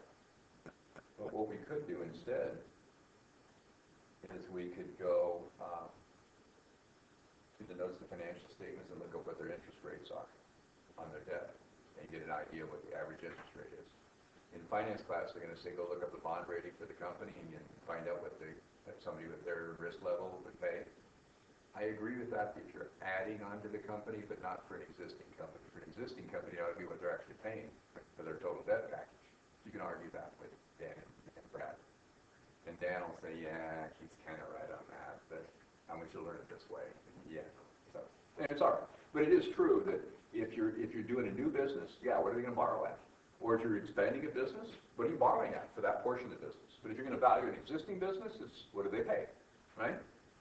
Okay, so what's the interest expense? We looked it up, didn't we? 8.2 million. Is that all it is? Interest expense, what was it? And 882. Oh, 882. Okay, 882 million. Okay, I'm sorry, I thought you said 8.2 million. What's that? Okay, that's the interest expense. And then the average debt, you take the beginning debt you had there, plus this ending. The ending is 27,407. What's the beginning? 28,322. 28,322 at the beginning. Okay, everybody got the idea? Add the two together and divide them by 2. And you get the average, okay? Maybe it is slightly better than just using the year end. In finance, you only use the year end. Accountants tend to use averages when they do their ratios. Fine, whatever, okay? You know, if it started at nothing and it was 28 at the end, I'd rather use the average. Although even then, I'd rather use a weighted average, wouldn't you? How much debt was outstanding for how many days of the year? And you actually figure it out. You get more sophisticated here. But anyway, it didn't change very much, so. So that average looks like it's about 28, doesn't it? Close to that, a little less than 28 billion. Divide that into 882, and what do you get? Low, huh? So the average debt came from, it came from the total liability. Yeah, total liabilities, yeah. Total liabilities beginning and ending, add them together, divide by 2, okay? Then divide that into the interest expense. How much is this percent? Almost nothing. 3.16. Do you think they are really 3.16% interest before tax? I don't. Take a look back at their balance sheet. We look at their balance sheet. What was their debt on the balance sheet? He's got a copy of it there. Read us their debt on the balance sheet. Go through the current liabilities. What's there? How big are they? 7 accounts payable, 7759. Okay, so 7 billion, So 7 billion. 7.8 billion. How much interest they pay on the accounts payable? 0. That's interest-free borrowing. Oh, what's the next one? Accrued and other current liabilities. How much interest on that? Salaries payable, rent payable. Nothing. 0 interest bearing. Right? 0 interest, non-interest bearing debt. Don't you love this stuff? I like to borrow money and not pay any interest. It's really great. Okay? What else? Current portion of long-term debt and other borrowing. Oh, there's interest on that one. So if you're going to pick up the interest bearing, you pick up that one, wouldn't you? Right? But you wouldn't pick up those other ones. So that's all the current liabilities, is it? Liabilities of discontinued operation. Oh, and there's no interest on that either. Probably. Okay, so when you add it all up, how much is interest bearing there? Almost nothing, right? 91 million out of 11.7 Billion. Right? 91 million out of 11.7 billion. Ah, okay, now let's go to the non-current. How much is interest bearing? You got long-term debt and other borrowings. Yeah, that's interest bearing. Deferred income taxes. No, it's not. Non-current liabilities of discontinued operation. Probably not. And other non-current liabilities. Probably not. So add those two lines together, and what do you get? Out of their total liabilities, how much is interest bearing? 12.8. Okay, so 12.8. Take 882 then of interest divided by 12.8 billion. Now what do you have? The interest rate is more than double. They're paying 6.5% on their debt. Is that what it was? Somewhere in there? So you take the 882. 882 divided by 12,500 or whatever that number was. Well, What interest rate did you get? Somewhere around 6%. The decimal in the right place, right? 6 point what? 8.9. Okay. 6.9%. Does that sound more reasonable for interest for these guys? Of course it does, right? And eventually we looked at the notes, looked at the notes of the financial statements, those are fine. Does it make sense? So, but here's the deal. If you want to only use the interest bearing, when you do your weights, just use the interest bearing. You leave out all the current stuff. Got it? Non-interest bearing stuff. So that makes your total assets a lot less, right? Makes your debt to equity percentage difference. But then you get a more reasonable interest rate. That makes sense? So do it one way or the other. Either leave the debt out when you do the interest percentage, right? Either use all the debt or only the non-interest bearing when you do the interest percentage, but then you do the same thing when you do the weights. Yeah. Is it an anomaly that they reported it like this? Like at that 3%, or do you think that they don't? Oh, no, they're right. They're right. It is only 3% because half their debt is non-interest bearing, more than half. Okay. Right? So you're only paying 3%. Some, you look at Weyerhaeuser, their interest rate's almost nothing. And they have a lot of debt. And who did I say? I meant to say Microsoft. Look at Microsoft, right? They have no debt. It's interest bearing. They have plenty of accounts payable and deferred taxes and stuff, right? So a lot of their debt is non-interest bearing, almost all of it. So, and they still have a fair amount of debt. Make sense? So their cost of debt is nothing, right? So, yeah. But I think the debt really is assets. I know it is, right? It's how you finance your assets with a bunch of non-interest bearing debt. Inventory is financed with accounts payable, non-interest bearing. Does that make sense? So you can't really have it both ways, really. So what I like to do is calculate it both ways. One with just the non-interest bearing, one with all the debt. And hopefully my valuation comes up about the same. If it doesn't, then I have to work some more. Make sense? Yeah. Okay. I have to work more to figure out which one I believe, or where in between I believe. Okay. A lot of times they've come up real close. All right. So, but that's 3.1% before tax. Look what happens after tax, because the government's going to pay. So we put the 3.16% in here, right? Or you go to 3.2%. It doesn't matter. Okay. You put that in there, and now what happens after tax? Well, it's only 64% or 66% we have to pay. The government pays 34% of it, right? So what do we have now? 2 something, right? 2.08. 2.08. That's it. That's their cost of debt. Okay, so I would plug that in as my cost of debt.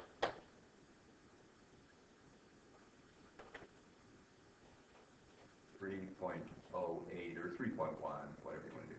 Okay, percent. Whoops, 2.08. Really dangerous. You guys aren't paying me. Not investing real money at least. 2.08%, right? Okay. All right. So now we need KE. What's KE? What do we use for that? Capital asset pricing model, which equals Risk-free plus beta times risk premium. yeah, and the risk premium is what? Return on the market minus risk-free. The way to think about this thing, for those of you that weren't here earlier, right? That's all we want to do, I guess. The beta for the market is 1.0, right? Because that's what we're comparing your company to, right? Whatever company we're analyzing. So this is 1.0. So let's say that the return on the market is 12%, okay? If the return on the market is 12%, and let's say 12%. The return on the market is 12%, and let's say the risk-free is 5% at a particular time. Much higher than now. Right now it's around 3%. your risk premium would be 7%. You see that? 12% minus 5, okay? And then over here what we'd have is the risk-free of 5%. And what would you have if you took 5% plus 7%? You'd have 12. So it looks kind of silly when you do it for beta 1, doesn't it? Because what you've got is the risk-free plus return on the market minus risk-free times 1. Well, yeah, you get back to the return on the market. But remember, all companies are different, right? They're betas. It's the variation of their returns compared to the market's returns. So on the problem that I gave you, the take-home problem, it was 1.2, right, in that case? So they're riskier. So they would be higher than 12% now because you take the 7% risk premium times 1.2 and you'd add 5 to it. Make sense? With this company, what is ours? 0.8? 0.83 or so. So 8.83 times 7% plus 5 is what you do. Got the idea? Is that clicking? So I'll either give you the risk premium, which is the difference between these two, right? Return on the market less risk free. I'll either give you the risk premium or I will give you the return on the market. Be careful, they're different things, huh? Return on the market includes the risk free, return on the premium already, the risk premium already has it out, right? So I have people, I'll give them a 7% risk premium and they'll subtract the risk free from it. What? You really think the risk premium is going down to that? What are you investing in? I don't want that economy. Certainly don't want those investments. I want a good risk premium, right? I'm taking risk, I want the money, right? Okay. So be careful when I give you those, that's all. All right, anyway. So let's do it for this company. Ooh, look at that.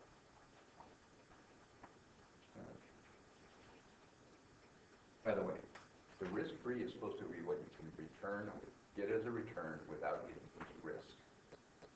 The return on the market is what you expect to get forever out of the marketplace.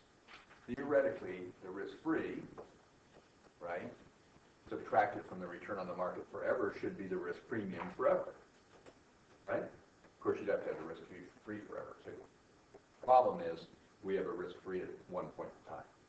So I think a better way to do it is to add the risk premium to the risk-free, right, the way you did. Okay, so what do we have for this company? What's risk-free right now? When we just went and looked it up, what was it? 2.9, was it? About that. 2.9%. What was the beta for these guys? 0.83, was it? Am I remembering right? Yeah. Okay, and what do we think a risk premium is right now? So whatever you think it is, what do you guys like as a risk premium? He liked 6% because in the paper, David, Dan and I said 5% to 8%. 5% to 7. We said 5 to 7. I wanted to say 6 to 8. Did I tell you that last time? I didn't, didn't I? Because I think it's earned more like 8. And they like, oh, let's be conservative. No, whatever it earns, it earns. So anyway, so 5 to 7 we said, so he picked 6. Somebody else was here earlier said, what did he say? He did 7. 7. What did you guys use? You did. Pick one. Pick one. What kind of risk premium did you throw in there? Or what kind of return on the market did you throw in? Either one. If you think your risk premium is, let's say we do think it's 6, what you use? I'll use 6. If it's 6, I like 7 better. Personal preference. Don't use it because of that. I'll tell you what the risk premium is or what the return on the market is or something. Okay? So if you want to use 6% here, and this is 2.9, what's my return on the market here? I guess 8.9. You think it's going to earn 8.9%? Minus the 2.9 here, risk-free, gives me that 6%. Everybody see the difference between these things? About a 9% right now return on market, which is probably reasonable. Less 3% risk-free would be a 6% risk premium we would expect. I hope the market gives us more like 10%. That's the 3 or 7%. Right? Or maybe even an 8. I like that even better. Why do I think I'd like that better? I'm talking about how much we make, right? What percent return we get on our investments. I want more over less, okay? How about you guys? I like the 12 at the time. Yeah, well, that's what it's been over my career, 12 to 13. know what? The last few years have been astronomical. The last 7 years, because the market went down. What has it been, you guys? Let's compute that. This is pretty good. This is 7 years, I think. Obama, 7 years. Yeah. The market was at 6,000, and now it's over 17,000. What did it do today? Anybody know? I don't know. It said it was going to go up. We were just on the page. We could have looked at it. Couldn't we? It's supposed to go up a little more. It's over 17 already. But it had been 18, right? This is the Dow, right? It's one proxy for the market. But in 7 years, do this for me. What return is that in 7 years? What do we got here? This is a present value at time 0. This is a future value times 7 years later, right? N equals 7. What do you want to calculate? I. That's all you got to do. You guys know how to do this stuff, don't you? So if it was about 6,000, and then it goes up to about, it didn't go quite that low. So let's use 6,000, and then let's use 17,000. It's a little higher. Okay, 6 to 17. 7 years, what's the interest rate? What's the annualized interest rate that yields you? Compound interest, right? And I know it goes up and down, but mostly up over those 7 years. What does that look like? What percent is that? You're solving for I.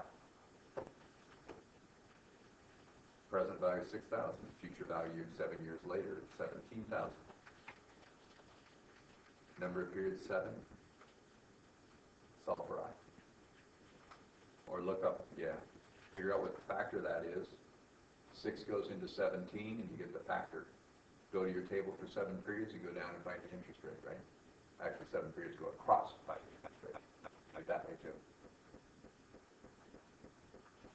Like 16%. 16%. And so what's wrong with people who think that it should be 10, 9?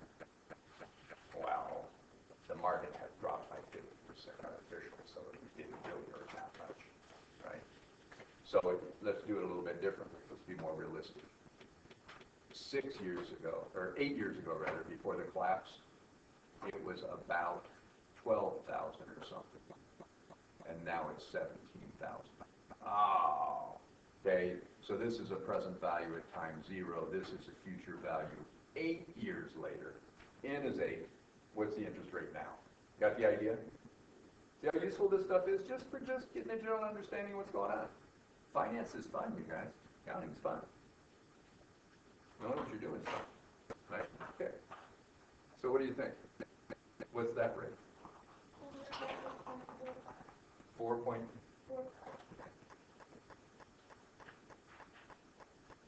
So 4.45 plus the risk-free is 3 right now is how much? 7.45. So is 8.9 reasonable? Yeah. Right? Makes sense. Okay, so it's recovered, but not enough for what we lost. Huh? Yeah. Okay. All right, so what was our cap in then? 2.9% plus 83% of that risk premium is 6%. What do you get? 0.83 times 6%, about 4.8. Plus the 2.9, what do you get, guys? We're doing targets, guys. Trying to.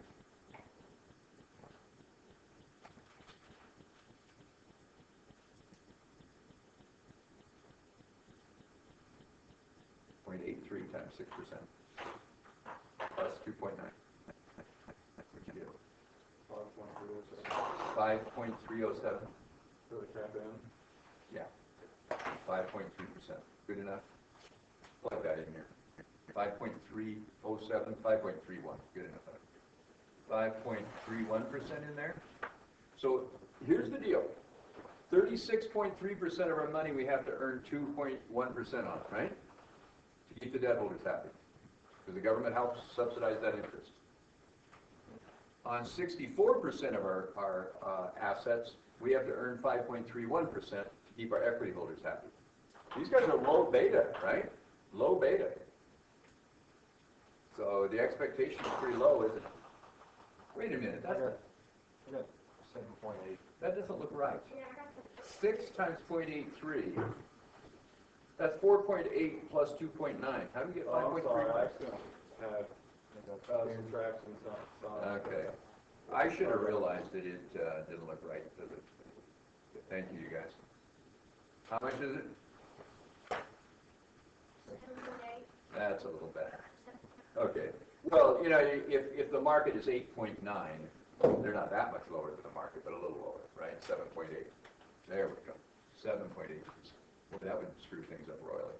Okay, so then what do? You take 3.363 times 2.08%, and then add that to 0.637 times 7.8%, huh? Add the two together, and you get what you have to earn on average on your assets, huh? Keep the debt holders happy and the equity holders happy. How much is that?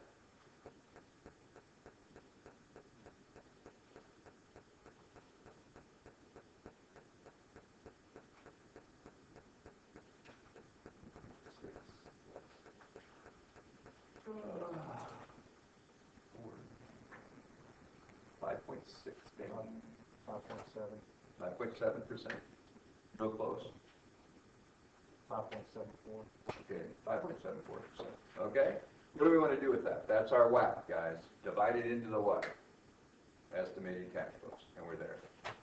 So now we've got estimated cash flows and WACC 5.74%. Divide it in, and you'll get your estimated market value of the assets. How much is that? 4531 divided by 0.0574. What does it come up to? 78,919. 78,919,000,000. You got in the right place?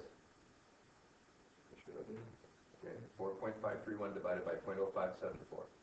What was the liabilities that we had? It's the same ones we used for the weights, right, guys? What do we use liabilities for the weights? 24.407, right? See that? That was our liabilities to do our weights, wasn't it? End of the year liabilities. 24,407. All right? So what do we think the equity's worth?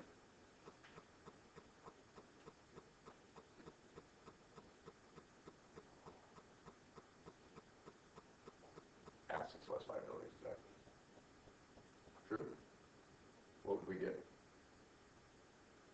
54 or something? You know what that is? 512? Oh, I'm sorry, I have a different number. I don't know. 78,919 minus 24,407. Did I pick up something wrong? And then how many outstanding shares were there? It's the same outstanding shares we did for our weights, right, guys? 628.43 million. Okay.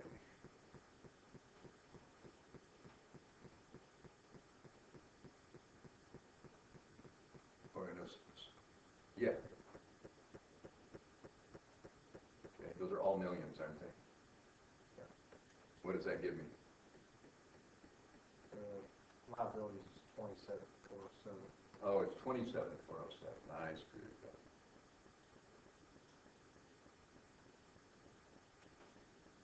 27,407 away from 78, and it's 51, is it? 512. Okay. Then you divide it by 628.43, is that right? What do you get?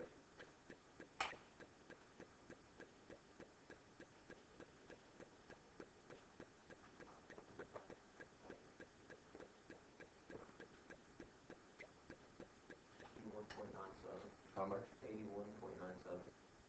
81.97. What did the market say it was worth? That's our independent estimate. What was the market's estimate? What it's selling for? 76.49. What must the market think? Remember, last year was a dismal year. They wrote up a lot of stuff, curtailed things, shut stores. The market thinks the growth is what? Negative. They think it's going to keep going down a little. Not a lot, though, huh? Can you calculate how much the negative growth must be? Sure. What do we want to do? Split our page.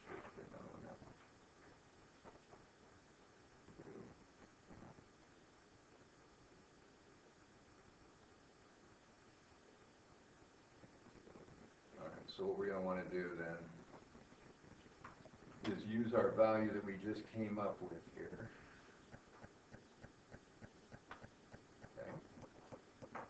use that 8197. So here's what the market thought, or what we thought rather. This is our estimate, 8197. Here's the market's 7649.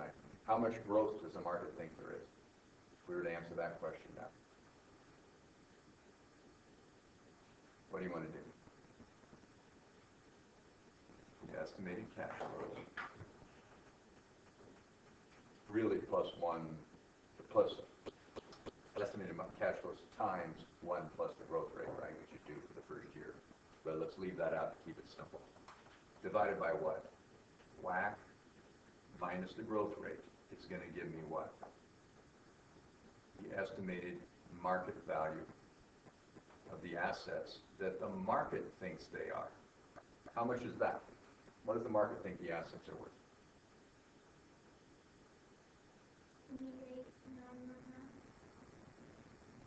78,919. The market thinks they're worth. Remember, how do we do our weights? What do we do for our weights, you guys? We took the, back to this a second.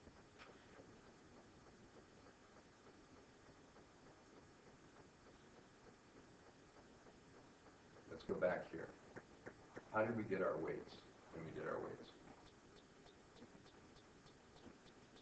We took the market price now, 76.49, times the number of shares right now, 628.43, and we got 48,068, didn't we? And then we added the liabilities, 27,407, so it's 75,475. Where'd you get 78? Oh, that's our estimate. Oh, that's ours. Okay, we don't want ours, we want theirs. Okay, we want it marked. I see what you did. Okay, right? So the market thinks it's worth, the assets are worth 75 billion. We think they're worth 78 billion. Got it? So if the market thinks they're worth 75 billion, let's go back to this again. Now I see what you're getting to.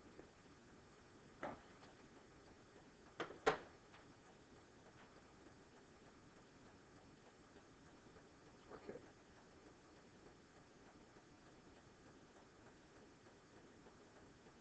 So what we could do then is we could say, okay, the market thinks, see it there, 75,475? The market thinks they're worth 75,475. And the way we could get to that is we could add what the market thinks the equity's worth plus the liabilities, which is, of course, how we did our weights anyway. Are you guys with me on this? Staying with me? So I've got this 48,068 here, plus this 27,407 there, right? Equity plus liabilities. The market thinks they're worth 75,475. So what must the market think the growth is? Well, let's assume that the market agrees with us on the cash flows. What do we say the cash flows were? 4,531,000,000, right? Okay, it's in millions. This is 75,475,000,000, right? What do we think the WACC is? 5.74, right? So what does the market think growth is? Growth can be negative, and it's going to be this time. So take 4,531 and divide it by 75,475. And what do you get? That's WACC minus growth. You know that a minus is a plus. So what do we have? What's that number? It's not very much different than 5.74. What do you get? 4,531 divided by 75,475. What number do you get?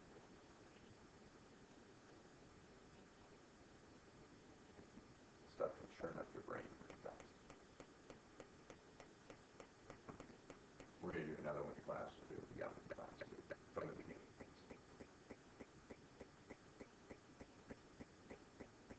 Anybody? What is that, 6% or something? Yeah, 26,003. 6.03. 003? Yeah, 003. Oh, 6.0. All right, so it's 6.0, everybody agree? All right, so if that's the case, then what must growth be? 26. Yeah, you got it. Minus a minus, right? 0.26, because they're going to add 0.26 to 5.74 to get 6, right? So G equals a negative 1/4%. The market, you know what, we did this last year, the market was extremely pessimistic. This year, not so much so. Target's doing okay. When you look at their income statement, it was a disaster, wasn't it? Right, not, you know, they had huge write-ups on all the stores. Bottom fell out of the stock price, recovered, right? And, yeah, it's okay, right? Still, they're not optimistic about them, are they? They're not looking for growth out of them. They're still looking for cash flows to go down a little bit. Forever. Well, it's not really forever, right? So you could get a fancier model that would say, well, what if that's 5 years, right? How much would it have to decline over 5 years? But that would be the case, right? There's a whole bunch of different ways we can do this model. You can keep modifying it. People have dissertation after dissertation after dissertation for faculty, PhDs, right? Doing this stuff. Yeah. For young, because of the whole Chinese, like, they're in China, you know, the whole Yeah. food scandal. Do you see them with a lot of discontinued operations posted like that? Like closing Maybe. stores? Maybe. Yeah. I would wonder. Just depends what's going to happen. You would think that not so much the economic downturn in China bothers me, but they're poisoning everybody around the world bothers me. Right. I just kind of think, God, you know, people are still going to buy their products, really? I don't buy dog treats from China anymore. They kill dogs, right? They're going to kill my dog treats from China. I buy them from the U.S. for far more money because I think they're less apt to kill them. Well, I don't think. Right? You know, I mean, yeah, so food products for people? Yeah. Yeah, I don't know. Toys? There's lead paint on furniture and toys for kids. And just crazy things they did. You know, and so everybody says, oh, their economy's slowing down. Well, maybe there are a variety of reasons. But I don't know how that affects young brands. Can they no longer sell their product in China? Is more so, right? And if the economy slows down, there's some. But I heard a thing on NPR, I think it might have been this morning or yesterday, where they were talking about China's economy still, in absolute terms, is growing really, really fast. It's just, you know, when you say 5% instead of 10% or something, you know, I know they say 5.9 or something they have, and it used to be 7 or 8 or 9 or 10, or, you know, it sounds terrible. There's still incredible growth for as big as their economy is. So, you know, I don't know that Young's going to get killed by it. I think more so young brands might get hit a little bit by the tax issues because they're real aggressive on their tax planning and, you know, getting benefit from international tax laws and stuff. And if countries start going after them and if the U.S. starts going after them, which seems to be happening, they may end up having less profit because they have to pay more taxes. You know, that might affect their stock price too. You know, so everything factors in. Yeah. Can you explain how to do G again? Okay, all we did was we said whack. Oh, the idea too. I should have said that. I did it earlier. Say it again. You weren't here yet. Whack minus G, right?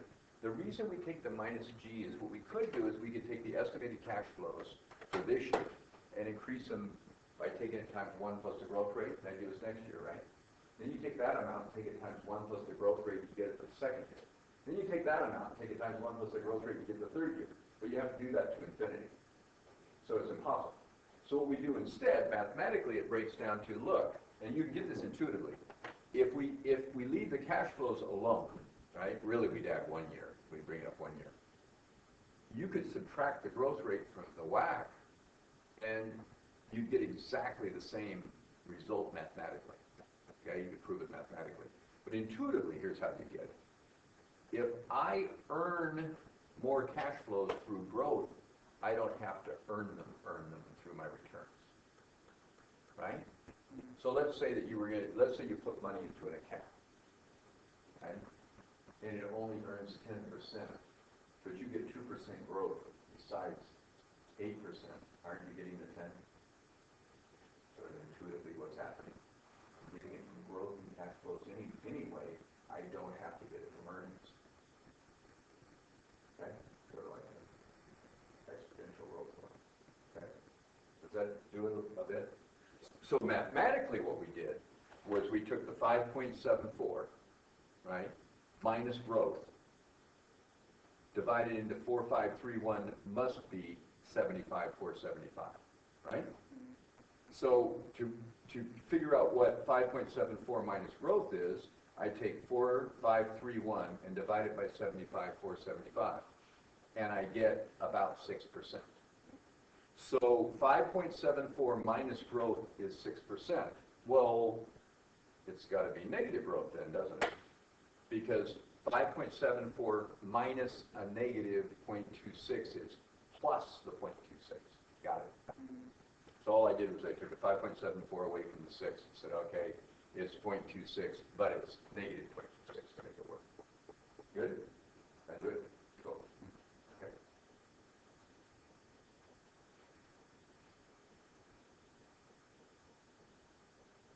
So we got half an hour.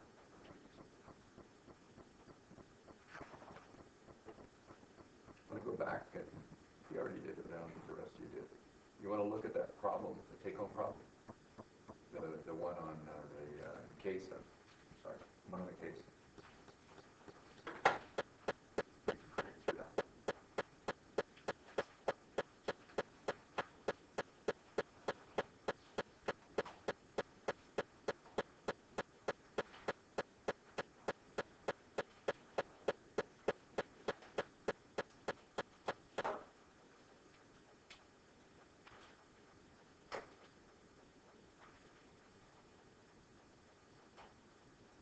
Let's do that problem. Let me grab it. The whack captain exact problem. Everybody do that one? For now? Getting there? This is just one basic problem, but it could be on any company, right? And every single company is different than every other company. It is kind of an art. Just relax, look this up, practice.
You gotta take your number 11 up. What are some guys? These guys are cheap. Really did. We didn't get the same number you guys got, but they were close enough. What was the answer, or what did The I? whack that. Oh, you would get the same one, wouldn't you? Both. Between the two, you could draw. What do you guys get? Anybody got a good number they like? 1166. What did we get when we did? 9.863. 9.86. Anybody else get one? Nobody else did what they got? You might be right. Hard, but yeah. You might be wrong. What's the implied growth rate? People that. It depends on what assumption you made about risk premium. So you use a different risk premium. You're right. Okay. 9.5? So no, how about dividends for 2010? You guys get that? That would be a accounting question here. That stuff's kind of finance. Both players.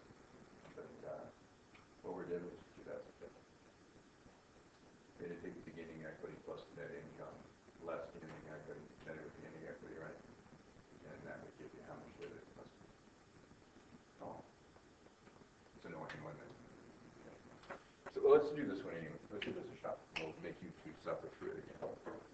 Okay. So, all right. Where would you start with something like this? It says whack half in. What do you want to do right at the beginning? I don't know. Oh, by the way, you don't have to have these formulas memorized. You can use this handout case if you want. You won't use it anyway. Because by the time you're taking a quiz on this and a test and a final, you won't need to look at the formulas. You're going to know it anyway. It's going to be common sense to you. Okay, so what are you going to do anyway to calculate the value of the stock? I want to know the value of the stock. What am I going to do? Take estimated cash flows, and we're estimating them forever, right? And divide them by what? Weighted average cost of capital. So what I want to do is get my estimated cash flows and get my WACC. That's what everything's about, right? Lots of formulas it looks like. Well, there aren't really very many, not very many variables. But yeah, I'm going to come up with that. And what is that going to give me? This is all the cash flows I'm going to generate. This is the rate I need to earn on my assets. So obviously, this is going to be what over here? This is going to be my estimated market value of my assets.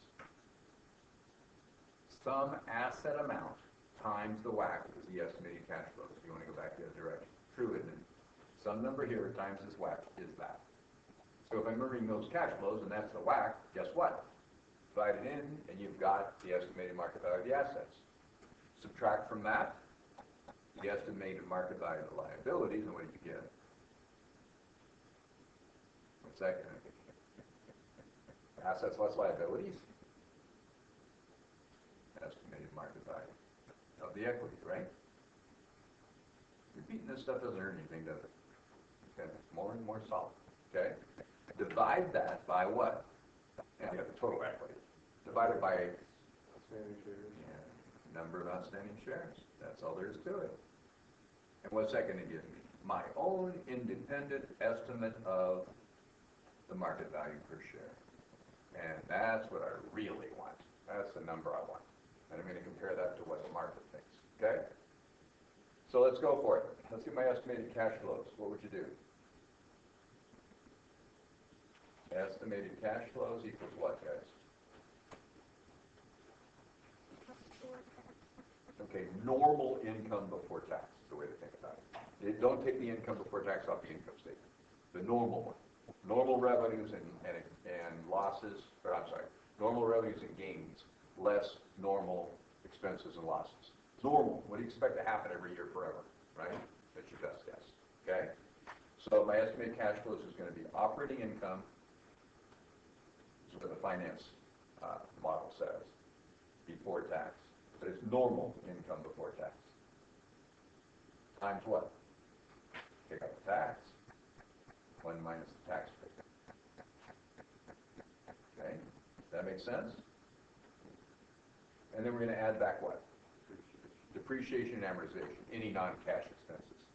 So depreciation expense typically. And amortization brings in. Okay? Good. Now, think about this. If I'm in a 34% tax bracket, and I have $100,000 in depreciation, what happens? I take the $100,000 out of my income from operations before tax. That'll lower my taxes by 34% of that. I will save $34,000 one. But how much cash did he use to get that savings? I get 34 cash coming in, but how much cash did I spend on depreciation? None. It's debit depreciation expense, credit accumulated depreciation. Cash went out when I bought the asset, right? It's part of the investment. Okay? So what we do is we save $34,000 in tax here, in my little example, and we add back the 100, right, that didn't use any cash. Why don't I take the depreciation out of operating income before tax? Because I wouldn't get my tax benefit then, right? I wouldn't account for the tax benefit. That's why you have to do it this way. It's called a depreciation tax shield, right? Shield taxes by having depreciation. Okay, so those are the numbers I need there, okay? Well, let's try that one. How would you get this? I didn't give you the income, did I? But I gave you a revenue expense account, so it's kind of a joke. What could you do to get your income statement? What do you want to do to get your income statement, guys? Revenues less expenses other than taxes. Let's do expenses other than taxes. What's my revenues? 140,000? 140 million, I guess, these are in thousands. Okay? What's my expenses other than tax? Add everything up. 35 plus 6 plus 75. What's that? You guys get it.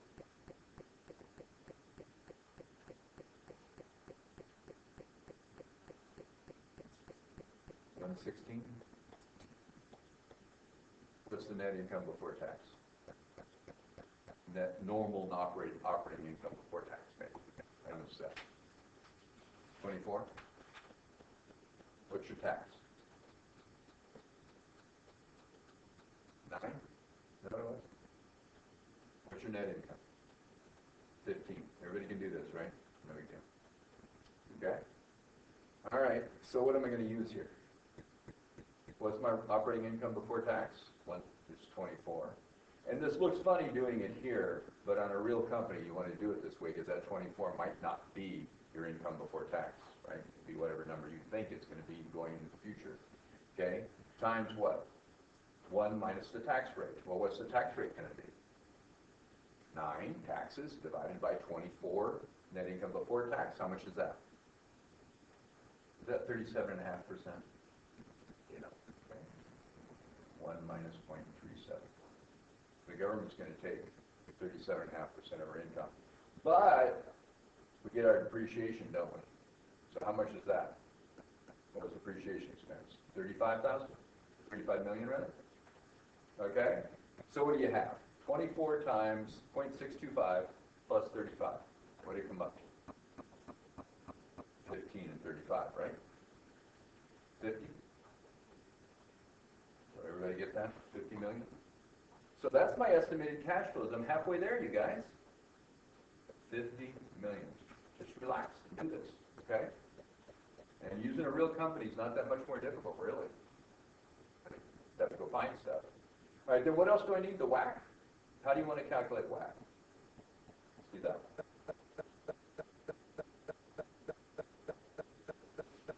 Weighted average cost of capital is what?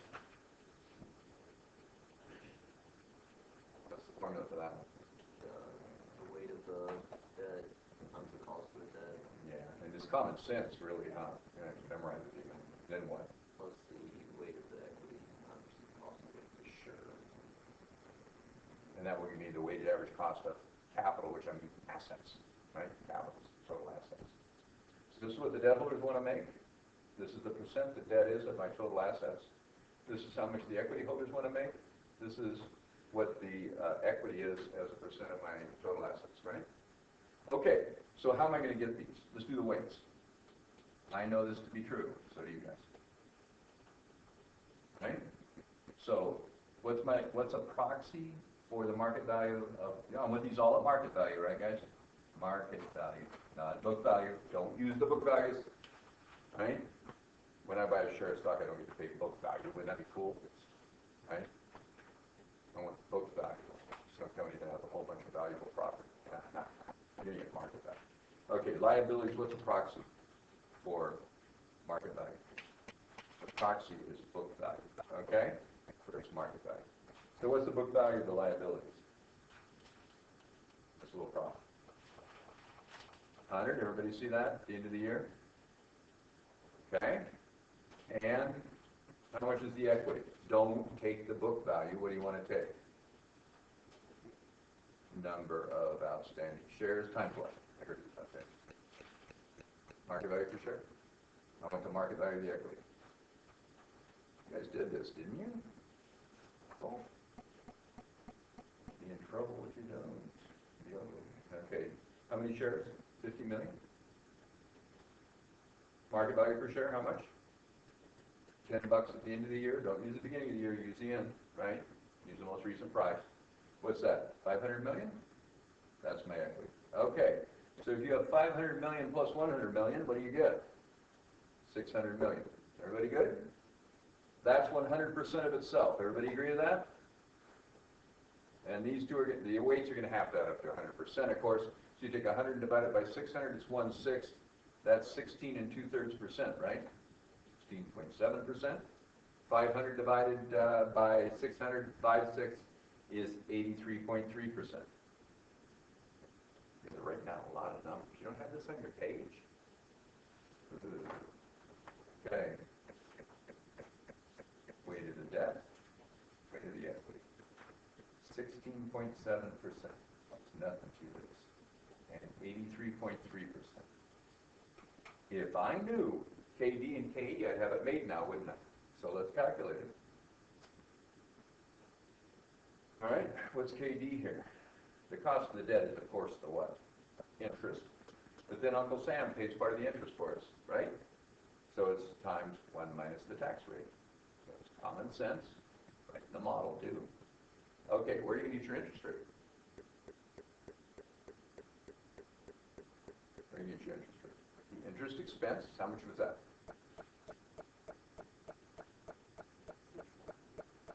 Okay. Divided by what? We're accountants, so let's use average debt, okay? Just in case the debt went way up or way down during the year, we get a little better approximation of the average, okay? What's the average debt going to be? Let's see. It's 110 plus, or I'm sorry, it's 100 plus 90, right guys? See that? So what is it, 95,000? How about 95,000 into 6? What do you get? 6.3%, is it? Okay, now that's before tax. So it's 6.3% before tax, isn't it? So 1 minus the tax rate. What was the tax rate before that we used? 0.375. What do you think it still is, of course? 0.375. Of course, it'll be the same as the future tax rates. Okay? Everybody good? Okay, this is 35% plus 2.5 for state taxes, maybe. That sounds right, doesn't it? You don't have any international business. You like that? Okay, so 6.3 times 0.625, I guess. What do we get? What was that? 2.1 or something, was it? 2.08. Did you guys get it? I'm sorry. It is not. Where did I get that? What is that now? 4. It's about 4%. 3.9. 3.9%. That's, I don't know where I got the other one. Okay, 3.9%. Okay, good. That's KD. Plug it in. Wow. All right, now all we need is KE, right? What's that going to be? What's a proxy for cost of equity, we think? The capital asset pricing model. It's how we calculate, how we estimate. What's that? The risk-free rate plus the risk premium for our company, which is going to be what? Our company's beta times the risk premium for our company, which is the same as return on market minus risk-free. If you take risk-free and you add the risk premium, you have the return on the market. If you take the return on the market and subtract the risk premium, you have risk-free. If you take the return on the market and subtract risk-free, you have the risk premium. Everybody good? This is a risk premium. Okay? Saying it a bunch of times helps. Looking at it, thinking about it, getting it down. What's the risk-free in this problem? Which one would you use? 30-year Treasury bond, 4.7%. It's still going to be the same 4.7% over here, okay? And then what's the beta for this company? At the end of the year, you want the most recent one? 1.20, right? Okay, what do you think the risk premium should be, guys? Give me one.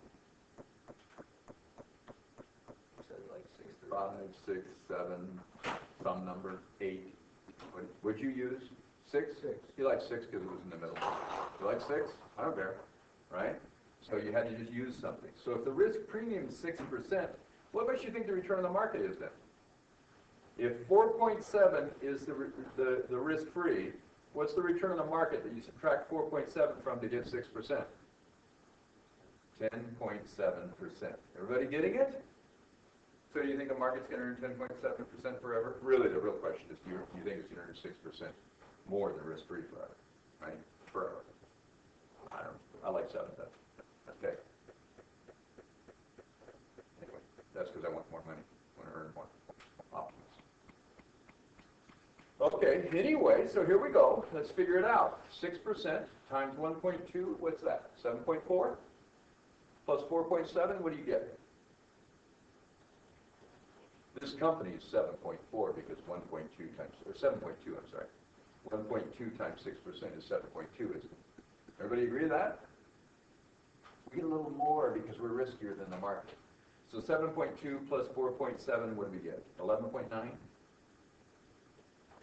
I think CAPM is 11.9.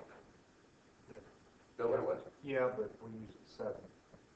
Oh, we use 7 instead of 6. Okay, well, let's use this one this time. Doesn't matter. Okay, we'll use this one. Yeah. Okay, so it'll be a different number, won't it? Based on the assumption you made. Okay, good.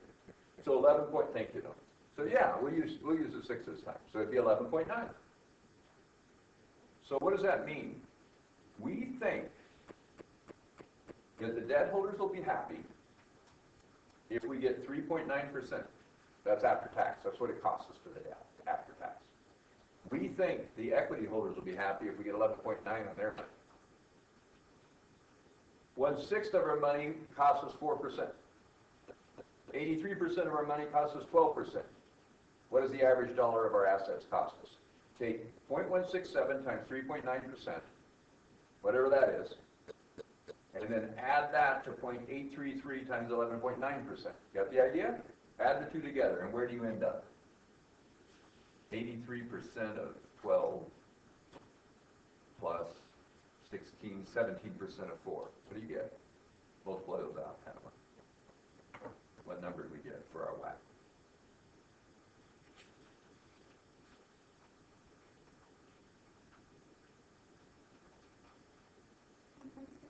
$10.6 about. Okay. And can you tell that this is a rough estimate of where we're at? Of course. We don't know. We don't have a crystal ball anyway. It's 10.6. Okay. That's going to give us this gives us the basis for discussing what's going on with the company. What do you think it's really worth? Okay, so now I have 10.6 for WACC, and I am on my way. I plug WACC in here, 10.6%. Divide 50 million by 10.6%, and you'll have your estimated market value of the assets. How much is that?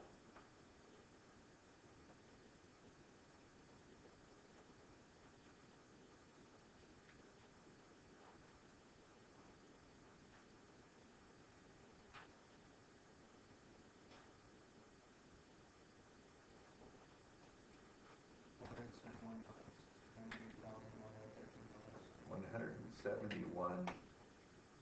400. Oh, 470. Probably a little better.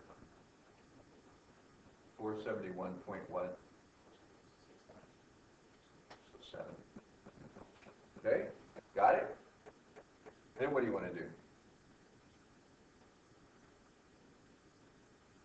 Subtract what? Yeah, that's the estimated market value of the assets. Now let's subtract your estimated market value of the liabilities. Do we already know what that is? Of course we do, right? We did our weights down here. We said it was 100. It's 100. Okay? That's what you know. Now what do you have for estimated market value of equity? 371.7 million. Okay? Then divide it by what? The number of outstanding shares. How many shares did we have, gang? It was 50 million, wasn't it? It's just easy. Once you see what you're doing, now the numbers will look a little more difficult, but so what? Numbers get big. Concepts don't change. 371.7 million divided by 50 million outstanding shares, right? Number of outstanding shares gives me what estimated market value per share? What is it?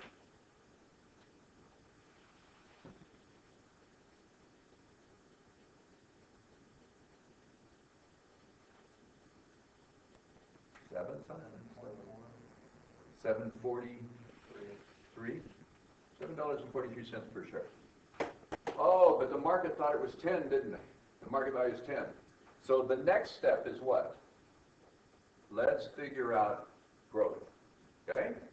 So what I do is I take my estimated cash flows, and really what I should do is take my estimated cash flows times 1 plus the growth rate. But we won't bother to do that here. It makes the math a little more complex, is all it really does. But I'm going to take the same estimated cash flows, and I'm going to divide it by WACC minus growth, and that is going to equal the market's estimate of the market value of the assets. What's the market's estimate of the market value of the assets? What was the market's estimate? Do you know? Of course we do. We just calculated it. Look at this. We have 50 million shares times $10 is 500 million, right? 500 million is the market's estimate of the equity. And then we assume the market agrees with us on the 100,000 that the book value is close to the market value, right? If not, we could calculate it if we want, if we think it's different. 600, isn't it? So all I have to do is say, oh, well, the market thinks this number is 600 million, right? If I think the market agrees with me that the cash flows are 50 million, oh, I'm going to take my WACC, which is 10.6%, less some growth equals 600 million, right? If I take 10.6 minus G, growth, and divide it into 50 million, it's got to be the 600. Can you solve for what 10.6 minus G must be? Well, sure. All you got to do is take the 50 and divide it by the 600. What do you get, guys? Is that 8.3% or something? So those two together are 8.3%. So can you tell me what growth must be? G has to be what? 10.6 minus some number is 8.3. What is it? 2.3%. Is that about what you had when you did it earlier when using that? Oh, I know you got a negative somehow. I think The 2.3.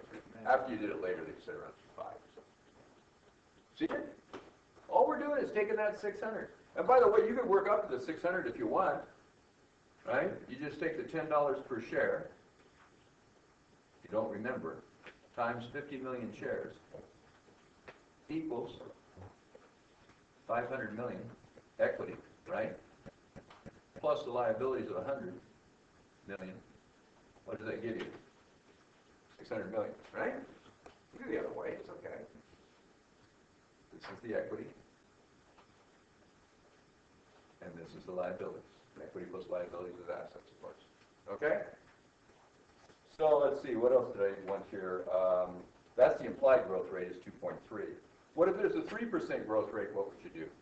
Just plug the 3% in here. WACC minus growth is 3% divided into the same estimated cash flow. So let's try that. Go over down here. Okay? So what's my estimated cash flows? 50 million, right guys? What's my WACC?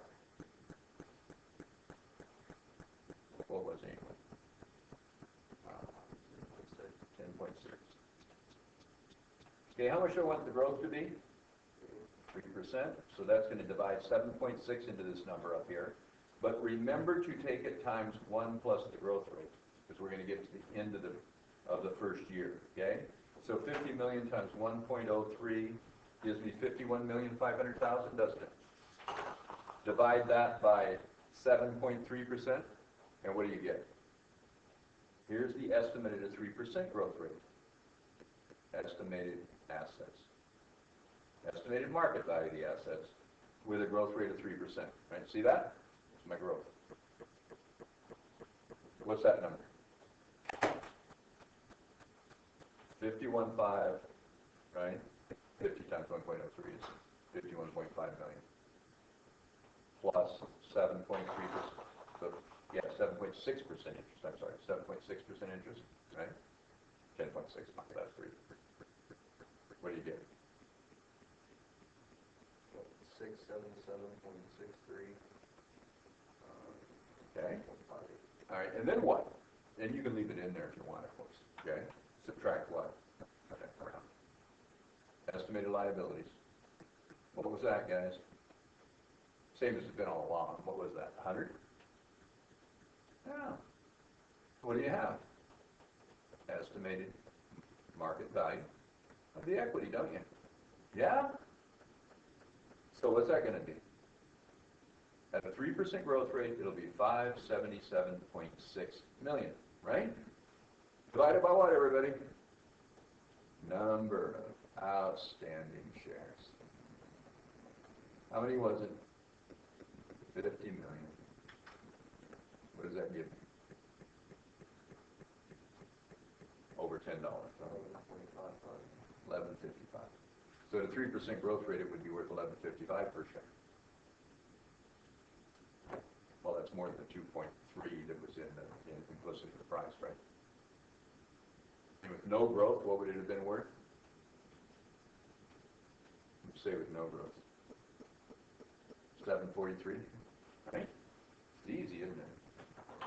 Okay, and then the only thing we didn't do is what were the dividends, and this was just for fun. I did this for you. At least fun for me. You wouldn't believe how many of the executive MBAs cannot do this. It's hilarious. All you have to do is take the equity as a whole, because there is no contributed capital, right? There's no contributed capital whatsoever. There's 50 million shares at the beginning and 50 million at the end. They didn't contribute anything. Okay? So what do I have for beginning equity? I think it's assets less liabilities. 190 less 90 is 100, right? Everybody agree with that? Beginning equity. What's ending equity?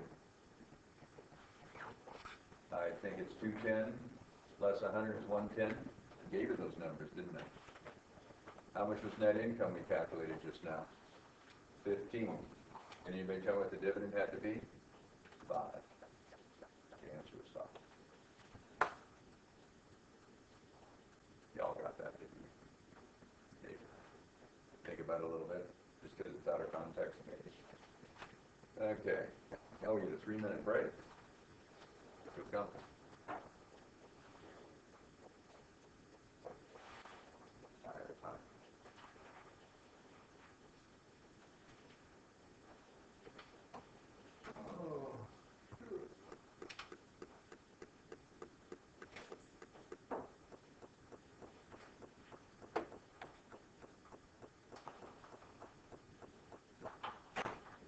Stop. So that's a pause. Oh, there's more. There it is. Okay. Google search. Okay. So when you're going to do whack cap in stuff, okay? When you're going to do whack cap in, what do you need? What pieces of information do you need? Estimated cash flows is one. Okay? So we could list them, couldn't we? You just write them down. We want. Yes. But the estimated cash flows require what? What things are required for that? What are you going to pull up the statement for estimated cash flows? Operating income before tax. Okay? Which is going to be where, of course? On the operating income? The income statement? Come on, you guys. On the income statement, right? What else do you need for estimated cash flows? 1 minus the tax rate. Where's that going to be? How about a tax rate? Where are you going to get that? You can take the income statement tax and divide it by the income before tax, right? Tax expense in the income statement divided by the income before tax, and you get a percentage. You could also go to the notes of the financial statements, and they will have calculated that for you. I'm not kidding. Go to the income tax note, and they'll have calculated for all 3 years. They show those financial statements for a publicly held company, 3 years, right? Okay? Nice thing about this is you're looking at real financial statements now, huh? Probably the first time. I never had you look at them in very much depth, and you're forced to for this evaluation deal, isn't it? Aren't you? For whack cap in. That's good. That's one of the reasons I do this, right? It's a little bit of financial analysis in here too. Okay, so good. You need a tax rate. We're gonna figure that one out too. Okay, what else do you need? Depreciation. Where are you gonna find that? And it's depreciation expense, not accumulating depreciation, right? Depreciation expense. Where are you gonna find it? Maybe on the income statement. Usually not.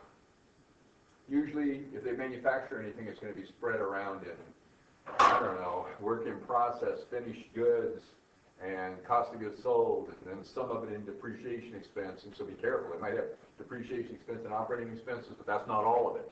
Where does all the depreciation amortization show up every time? What statement? This stuff so far has come off of the income statement, right? Where does the depreciation expense always show up? Oh. On the what? Cash flow. Cash flow, sure. When you do a cash flow statement, what do? You add back the depreciation and amortization. Yeah, it's always there. You can find it. That's the easy place to get it. Okay? What else do you need? Will that give you all the estimated cash flows? Answer is yes. You've got to analyze, though, those revenue expense accounts, gains and losses to see if they're going to continue into the future. okay? Don't just take them, okay? Gotta look at them. So we don't just take net income before tax and plug it in, which is what we ended up doing on Target, huh? Because we thought everything looked pretty normal year after year. I'm trying to teach you simple companies here. If they're more complex, obviously, you have to look at it, what's going on. If there's a gain or loss that was 1 year, they can have it every year. If they have it 1 year out of 3, of course not. Leave it out. That make sense? Or if there's reorganization 1 year. What about discontinued operations? Usually leave that out. What about extraordinary items? Leave that out. You don't have it every year, right? So use your head on this stuff. What if they put interest expense down below in the non-operating stuff? You think you should leave that out? You kidding me? They have an interest expense every year. The fact they put it down below in non-operating means nothing, right? You got to pick it up, okay? So use your head on this stuff, or I'll make fun of you. And mark it wrong, too, of course. But anyway, okay. It'll be more fun making fun of you. What else do we need? That would give you all the estimated cash flows. What else do you need? You need your weights, right? We're going to do WACC. Anybody want to do the weight of their debt and the weight of their equity? Okay, what do you need? Market values for that? What do we need, everybody? What pieces? So for WACC, weighted average cost of capital, what do you need? Weight of the debt, weight of the equity.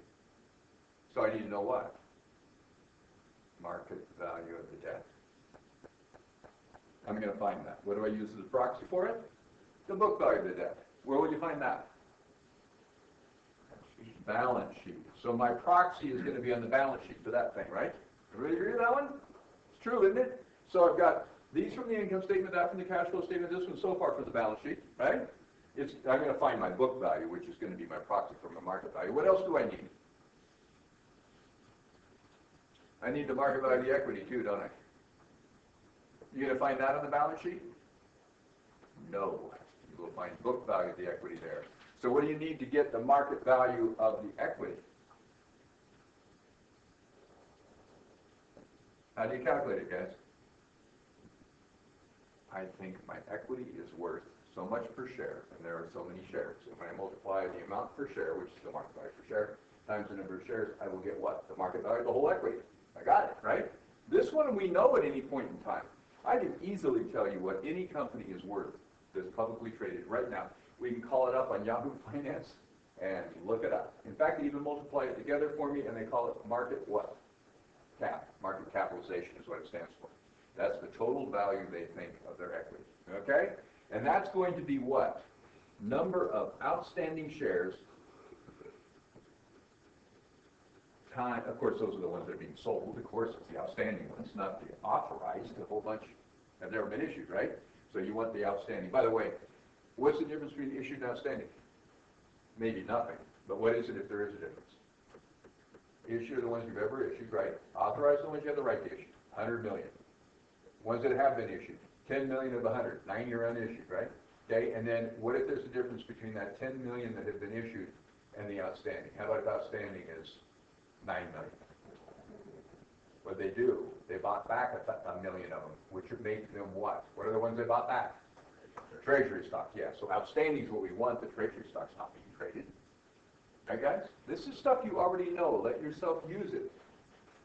Get pumped up. Go after this stuff. How many points did we just discuss? We know how to do this one thing? 25 quiz, 25 tests, and another 30 final? 80? Out of 650 in the class? What do you think? Do I want you to know how to do this? Bad. This is really good for you guys to know. By the way, they don't even teach this at other schools. They wait till you take your finance class and hope you learn it. This is gold for you guys. Accountants don't know how to do this. Only finance people. Which makes finance people more valuable than accountants. It's true of that. I want you to know both. We want our finance majors to know both. We want our accounting majors to know both.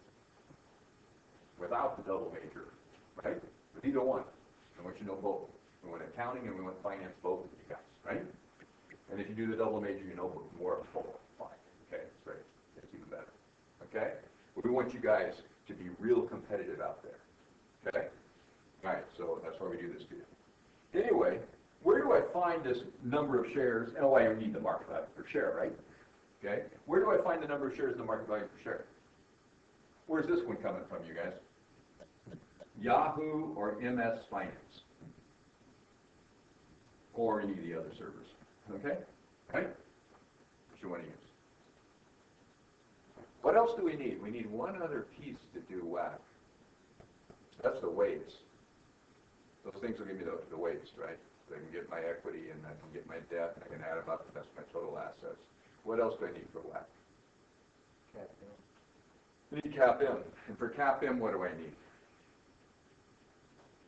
For that part of it. That's for the weights. This stuff is all for the weights. Cost of equity. Okay, the cost of the equity is CAP-M. Yeah, but what do I need for it? Risk-free and risk premium. Risk-free, where do I get it? 30-year treasury bond, which is going to be where? On Yahoo Finance. Okay? Where am I going to get the risk premium out of the air? What do you believe? Which is the return on, by the way, the risk premium is the return on the market minus the risk-free. Return on the market is what I expect the market to earn forever. The risk-free is what I could get without taking any risk. The return on the market is what I get for risk-free plus risk. The difference between these two is the risk premium. If I give you a risk premium, what do you need to do? Add it to the risk-free to get the return on the market. If I give you the return on the market, what do you need to do? Subtract the risk-free to get the risk premium. Okay? So how about if I give you a risk premium of 6%? Do you think that's going to be the return on the market? I don't want to even live in that world. Okay? Guess we quit investing. Okay? Because if the risk-free is 4%, the risk premium 6, what must the return on the market be? 10. Right? Know the relationship between these things. So if I give you a 6, clearly I don't mean for that to be 6 less 4 is 2. Are you kidding me? Who would invest in a market? You only get a 2% for your risk, right? Risk premium. Risk premium's got to be something like, I don't know, 5, 6, 7, 8. Don't you think? By the way, that's expected risk premium. It's not necessarily what you get. What if you lose money that year? Stock market goes down that year. It's negative, right? Your risk premium turned out to be negative. But this is expected. Nobody ever invests expecting to lose their money. Right? That's not your plan. Okay? Which is why you don't leave your money in the stock market for 1 year, right? Oh, gee, I have money to invest for 1 year. I think I'll put it out in the stock market. Oh my gosh. That could be a mess. What if the bottom falls out? Right? But what if you're going to invest it for 40 years? So you retire. Or should put it in the stock market. Some years up, some down, some up, some down. But guess what happens? Over time, way up. Okay? Right? You take a longer term horizon for your investments. Unfortunately, a lot of companies don't. They make really poor investments as a result. The government's horrendous for this. You know, save $1.50 today, spend $10,000 a year from now. You know, save the $1.50. Captain Cooter and I went to a meeting today.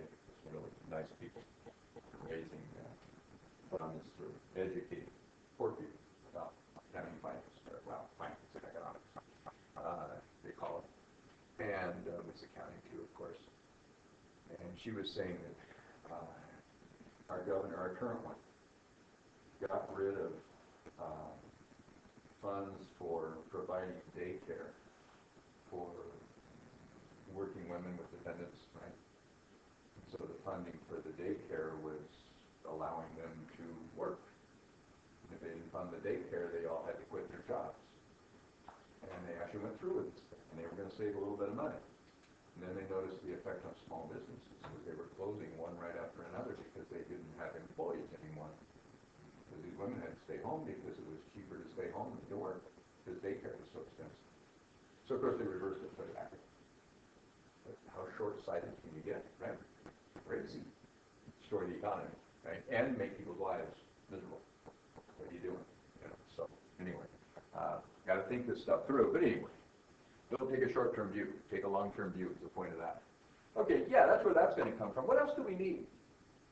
Oh, the risk-free is what? 30-year T-bond rate, right, guys? It's a 30-year T-bond rate. Risk premium you're going to make up yourself. So that's the one that you're going to get off of Yahoo Finance. Okay? Risk premium you're going to make up yourself. I'll give it to you on a quiz test, typically. Or I'll give you the return on the market. Everybody got the picture of this thing then? Did I leave anything out? Oh, Oh, beta, thank you. Oh, beta, what do we need that for? We need that for the CAPM too, don't we? Okay, where are you going to find the beta? Same thing on Yahoo, MS Finance, somewhere like that. Okay, and you'll find different ones different places. So if it looks kind of funny to you, the beta, you go look at another one. Maybe look up 3 of them. Yeah. Just a real quick question, if you give us the market rate, if we just subtract the re-rate? Yeah, if I give you this number, you go look up this one, Okay. subtract it, and you got that. If I give you this number, add the two together, and you got that, and you're safe. All right. But know what they are, right? If it looks like a ridiculous number, it is. Okay, here you go. I'm not going to give you something. I'm not going to give you a return on the market nobody would expect, right? Right now, some people say this is 8, this is 3, and that's 5. That'd be reasonable, right? That'd be okay. I think right now, I would prefer to think this is 9, that's 3, and this is 6. I'd buy that. Or this is 10, 3, and 7. I'd buy that, right? Those relationships. Why do I keep saying 3? Because that's what it is right now, 2.9. Okay? Okay. So let's look them up, you guys. Let's find them. How do you do this? So what do you want to do first? Does that make any difference? Yahoo Finance maybe first?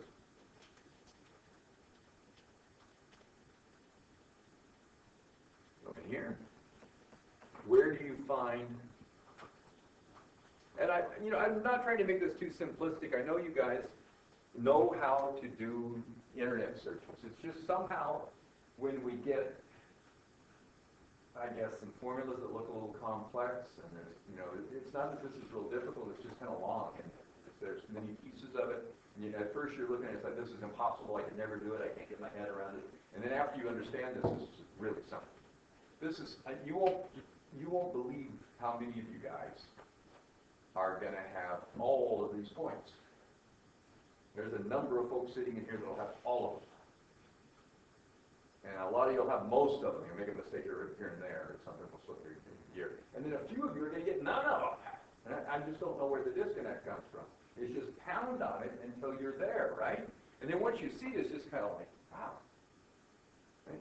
This old guy sitting over here, are you older than everybody else? I believe so. Yeah. You're nowhere near me, though. You're safe. You're young. You know it inside out, don't you? No. Oh, pretty much. Getting closer. He's getting close. Now he screwed some stuff up. You know it pretty good, too. You know how long these guys have been here today? How long have you been here today? Since 2. Since 2. And you already had worked on how many hours? 3 or 4. Yeah. How about you? How many hours did you work before you came in here? 24. And then he left for an hour to go to class and came back.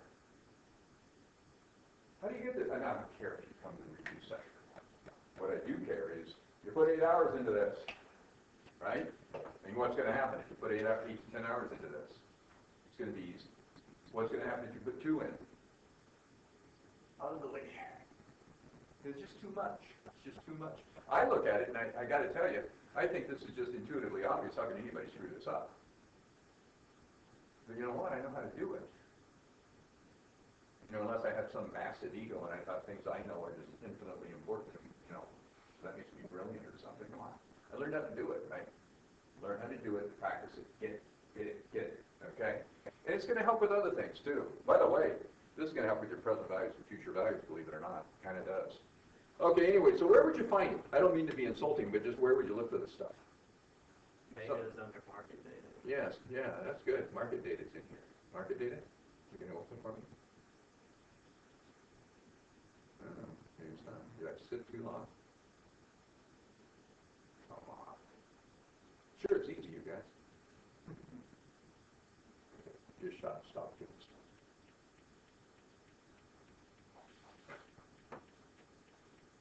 All right, let's try a quote lookup instead. No, let's not do that either. I don't want to do anything.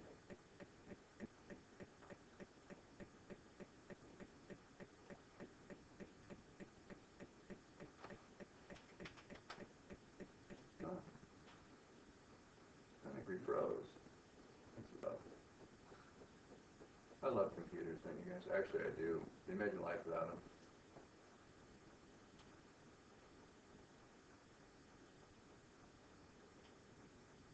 Do we have enough tasks going on out here? I can't even tell what we're doing. Applications, maybe. Says it's running. Are you really?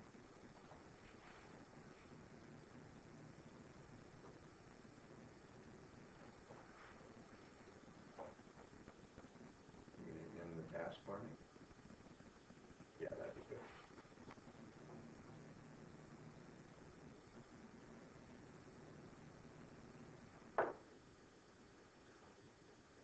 We do it? Come on. All right, let's try it.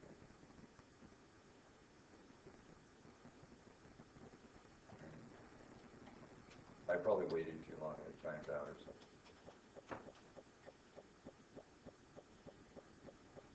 Okay, so if you click on market data, sure, if you click on market data, there it goes. All right. What do we got? Bonds down there, you see it? Okay. So what do we need there? 30-year, but that's market movers. There's bonds. Okay, 30-year, what's the rate right now? Yield, 2.85. Take the yield, okay? Yesterday was 2.89. It's going to be different every day, okay? So 2.85 instead of the 3 or instead of the 4 I have there, it's 2.85. Everybody write that down. We're going to use it. What else we got? What else do we need to know? That's it for that page. What else do you want to know? Look up who? Who are we doing? Young? The Young brands. There they are. Young brands. Real user friendly. This thing. Really, it is when it works. What's the market price right now? 73.56. Everybody see it? What's the beta? There it is. It's easy to find this stuff. 1.19512. So 1.1, 1.2 maybe. Good enough. Everybody like it? Okay. It's easy. Now you want to find the here's the market cap, 31.72 billion, but you want the number of shares, don't you? Right? Because we're going to divide the number of shares in later. Once we come up with our estimate of the equity. So we have to go find the shares, and here's how you do it. You go down here to more key statistics, and you click on this, okay? And so there's the market cap again, 31.72. Okay. And beta, there's 1.20. And shares outstanding, 431.24 million. Got it? So write down the 431.24 million. Take 431.24 million times that market price per share, and what do you get? 431.24 times 73.56. Do you get 31.72 market cap? Oh, you do, don't you? That's all they did was multiply it together for you, right? Okay. Do we need anything else here? Oh, by the way, can you find financial statements over here? The answer is yes. SEC filings and so on. Can you find stuff? These are the ones I recommended you not use, okay? Because they'll have summarized them, okay? Sometimes they take you directly to Edgar, to the SEC website, directly to the financial statements. That's fine, of course, right? But it's easier usually to get it from the company's website. And here they usually have the financial statements all summarized, and it might work, it might not. Okay, it might give you the same information or might not. Probably safer to go the other way. So now what else do we need? What have we not picked up yet? We got the beta, right? We got the risk-free rate. We got the market price. We got the outstanding shares. Now where do you want to go?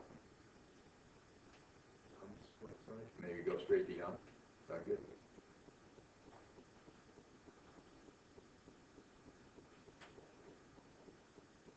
So let's just go to Young. I went all the way out. You didn't really have to, but sometimes it's better. Okay, so Young Brands. Young Brands to split up China business. I don't know what they're really doing there. They're really spinning it off, or they're going to be a really separate company or not. I'll have to read about that. Okay, Young Brands. Here they are. Feeds the world. Unhealthy stuff. Okay, anyway. No, that needs to feed the world. Hungry Drive, that's good. So now where do you find the financial statements? You can go to investors right here, and you got it. Or down at the bottom is investor relations, I bet you anything. So it's always at the bottom if it's not at the top. Okay, so what do you want to do? Maybe their annual report, you think? That'd be a good idea. Now it's 2014. When's their year end? Here it says financial downloads, proxy vote, our brands. It's December 28th. Their year end was December 27th of 2014. What about 15? Happens to be October right now. It's not over yet. So the most recent one, right? What we'll use. In real life, what we yeah, you can use the quarterly ones, right? What we do in real life, we were talking about that, is you use the most recent quarter, and then you drop quarters off of last year. So you use last year's statements plus the first couple quarters for this year, but you'd have to drop off the first 2 quarters from last year. That would be more representative, wouldn't it? For our purposes, just use the most recent year, right? It'll be faster, it'll be easier. Might be pretty close anyway. So what should I do? Financial downloads or something, guys? How'd you get into this? Sound good? Okay. So what do you want? Annual report? Yeah, you don't want the highlights, you want the whole report. And the things in it. Okay. And there we go. We got it. And these things you can usually do word searches in them, that sort of thing, or you can just scan down. It doesn't matter. You can see there's 176 pages of this thing. Okay. So how much was Target's? 76. 70. I love Target, don't you? Okay, anyway, yeah. Just for that, we should love Target. There should be a table of contents here somewhere. Maybe. Did they give us a table of contents? There was a small one on the second page. Was there on the second page and we're right by it? I didn't go that far down. In here somewhere? Yeah, it's a little bit further A down. little further. So I made the page smaller. It might help. There they are. Thank you. All right, what do we got? This is supposed to be printed real nice. I would have made it more user-friendly if I was them too. You guys see it? That didn't do enough, did it? Where's the statements? Yes, that's the statement, isn't it? It's only 100 pages in. Yeah, I'm going to go down a ways and flip around. Okay, I'm still not there. Report of independent auditors. Now we're in there. Okay. So we're down how many pages? 131? Good grief, you guys. Okay, and there's the income statement. Ta-da. Okay, what do we need off the income statement, everybody? You can find it anyway. What do we need off of here? What things are going to continue into the future, right? The most recent year. Okay, so when you look at the revenues, company sales and franchise and license fees and income, do those look pretty normal each year? Yeah. Nothing disappeared. If something disappeared, you might want to leave it out, or if something just magically appears, you might want to leave it out too. Okay? All that stuff, the costs and expenses kind of look the same. When we get down here, this franchising gain and loss, it's immaterial anyway, so who cares, kind of. Other income and expenses, same thing. Some people might leave that out, but it looks like it's always there, so I'm okay with that. We got operating profit, the interest expense. We do want to see they took the interest expense out after operating profit. Is that okay? Sure, I don't care. But they did it before tax, so that's nice of them. So is there anything there that we should take out? Yeah. So the bottom 3, starting at closures and impairment, refranchising. Yeah. Oh, I skipped that one, didn't I? I went right by it. Yeah, that one's kind of, I don't know. Should we pick that one up or not? I left all 3 out. Yeah, you could. You could leave all 3 of these out of here because they seem to be fluctuating all over the place, don't they? So, you know, yeah, maybe leave all 3 of those out and then you get a different, I'd go for that. I like that. It's judgment, right? Does that make sense to you guys? Okay. Especially this one, closures and impairment. That's a big number, isn't it? I went right by it. I shouldn't have. 531 or 535 rather, and then 331 and 37. Is that just one-time deal and never going to be repeated again? I don't know. You can read the notes and find out about it too. Would be really helpful in real life. It's not though it's one time, but it's where they're closing restaurants. Yeah, they're closing a bunch of them. They've been pulling it in too, and we saw the same thing on Target. Then they're closing a bunch of stores. Only they really close stores. Young Brands is in no trouble. They're constantly closing and that kind of thing and opening other ones. But that's quite a bit that time, isn't it?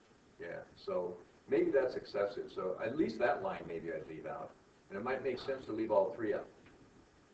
These 2 don't matter too much, do they? Let's do down here. But I like that. I'd go for that. So maybe we'll do that. So what would that do your operating profit?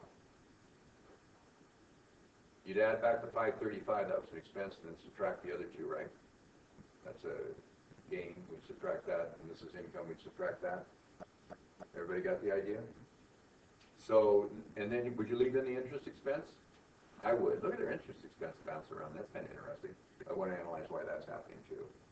Okay. So, what did you get then for your income before tax? 1427 plus 535 less 33 less 41. What'd you get? It looks more normal compared to these two, doesn't it? I had 1149. You went the wrong way, I think. 535 is an expense. You have to add that to the income. 1427 plus 535. Did you go the other way? That makes sense, guys? If it's an expense and we're not going to have it in the future, right? We don't think it's going to be there forever, okay? Which can't be there forever. They're not going to keep closing all their stores, or that many stores, I would think. So I would take that income before taxes of 1427, and I would add back the 535 up here, there, and then I would subtract out these gains, the 33 and the 41. So what's that number? Everybody write it down. What's our income before taxes? What is it? 1888. Okay, 1888, and that looks somewhere in between these two, maybe more. I don't know. Okay, but I like that you pick that up. That's good. Just with the wrong way there. Okay. All right. Interest expense, we better pick that up, but it's only 130. I guess it's 130. I know that's a tough one too. In real life, we'd probably read the notes and find out what's going on there. They paid down a bunch of debt or something. I don't know. All right. Now, what are we going to do for the tax rate? How about take 406 and divide it by 1427? Somebody do that. What's that rate?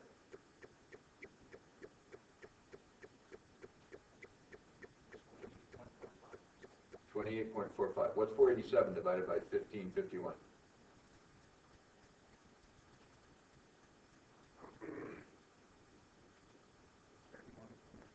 Boy, that's bouncing around, isn't it? What's 537 divided by 2145? 25. What's the normal tax rate for these guys? What's my answer for that one, I suppose? About 28, maybe. You just eyeballed it, kind of. It's not bad. It's okay with me. Let's see, did you find the note on taxes? Anybody? Earnings per share. It's on 63. Note 63? Page 63. Page 63. Okay. I'm on 54. So you could scan down through and you'd find it, of course. Or you could type in a word search, go look for them. Sometimes that takes longer because the words are there over and over and things. There we go. Okay, so here's the cool thing they do. They show you what the tax dollars are there, right, in that part of the note. But in this part, they show you the percentages. Look at that. U.S. statutory rate's 35%. State income tax, net of federal benefits for them is only 0.6%. Wow. Well, they got a lot of international stuff. And then they sell in states that don't have income taxes, of course. And statutory rate differential attributable to foreign operations is 11.7, so they've reduced their taxes by operating in foreign countries, okay? Way below the U.S. statutory rate, so 11.7. And then adjustments to reserves in prior years, I have no idea what that is, changes in valuation and others. So anyway, they end up with 28.5. What looks normal to you guys? What made this 25 over here? The statutory rate was less. Okay. The benefit was less. What's going on there? Benefit from going overseas. But, oh, this is a 2.2. Adjustments and reserves is what got them. There's a 5-point swing there. See that? That's a big difference. So I don't know. 28 does look pretty good, doesn't it? Because this one, the adjustment was 3% one direction. This is 2 the other direction, and this doesn't have hardly any adjustment at all. I like the 28 too. 28 or 29. Is that what you said? It was 28. I mean, just from seeing those three. Yeah. I'm not using the most recent year, you guys. I'm using what makes sense. And I'm not just taking an average of them either, right? You're looking at it and seeing them, what makes sense to you. Okay? And you can get as sophisticated as you want. In real life, as you read this entire note, oh yeah. Okay. What am I trying to predict? What's the tax rate going to be forever? Who knows? That's what we're trying to do, okay? All right, so now what do you want to do? Oh, look, there's the real, that one was the real index I just ran by, at lightning speed. There it is. Page, what was it? There's 101. Page you say was on about 130, was it? Still not there. This is a mess. We got a lot.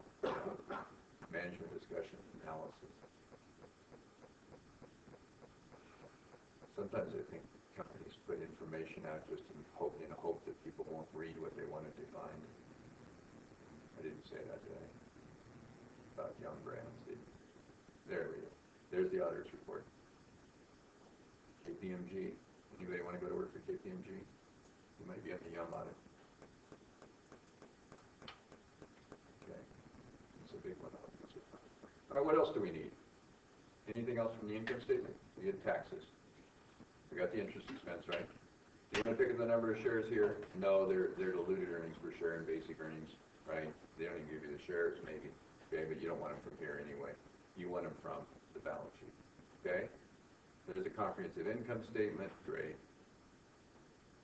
Cash flows. Oh, what do we want from the cash flow statement? How about depreciation? There wasn't depreciation on the income statement, was there? It's buried in other accounts. But you can find it right here, 739. Write that one down. I'm going to use it. There aren't very many numbers we're picking up, are there? You got to know where to find them. It's cash flow, 739. Depreciation, amortization. What do we want from the balance sheet? I don't care about the assets because I want market value, not book value. So what I'm going to pick up here, though, liabilities, right? Here they are. And two ways you could go. You could either pick up just the interest-bearing liabilities, or you could pick up all the liabilities. If you pick up only the interest-bearing, then use that to do your weights, that amount, and use that to do your interest rate. If you pick up all of them, then use that to do your interest rate and to do your weights. It's going to change both of those things, okay? What I like to do is do it both ways and see if I get about the same valuation, okay? Is some of this debt non-interest bearing? How about accounts payable and current liabilities? Absolutely no interest on that. How about income taxes payable? Absolutely no interest on that. How about short-term borrowings? Yeah, they pay interest on that. Advertising cooperative liabilities, I bet there's no interest on that. How about long-term debt? Yes, there'd be interest. How about other other liabilities and deferred credits? No interest. So how much of this is interest bearing? How much debt do they have, by the way? You have to add together the 2411 and, oh, they did total, and the 3077 and the 1244 to get a total of 6732. So is that 6,732 million that we've got here? Okay, that's their total liabilities. How much of that is interest bearing? 267 plus 3067. About half of it, right? About half is interest bearing. Everybody got the idea? If you do, though, leave out the non-interest bearing, then what you're saying is the current liabilities don't matter and therefore the current assets don't, because that's basically what you're financing with those. Okay, so you leave them both out. Okay? So, you can do it either way. Anyway, what do we need? We need to pick up the 6732 for year-end liabilities, and we need to pick up the 6427 for beginning of the year liabilities. Got it? Pick them both up, because we're going to want to get the average to do our interest rate. And we're going to want to use the year-end to do our weights. So write down beginning and ending, pick them both up. What else do we need? Need the number of shares, don't we? To compare to what we found out on Yahoo. How many shares was it on Yahoo outstanding? 431. 431, and at this time there were 434. A year ago there were 443. A year before that, what must they be doing? Because they say they're issued, and there's no treasury stock down here, so I guess they're issued and outstanding. That's my guess. I'm going to put a note to the financial statements to make sure, but I bet that's what it is. What must they be doing? Buying back shares, and because there are no treasury shares, what must they be doing? Retiring them, right? Permanently retiring them. So companies, when they're real profitable, a lot of times will buy back shares and just retire. Okay? get rid of shareholders they don't want, or some shareholders want out, or whatever. Okay, sometimes try to improve the stock value. So what else do we need on the list we have here? What else do we need? Anything? We get it all. This isn't too bad, is it? Not really. I think we got everything, didn't we? Is that, everybody think so? Okay, good. So let's then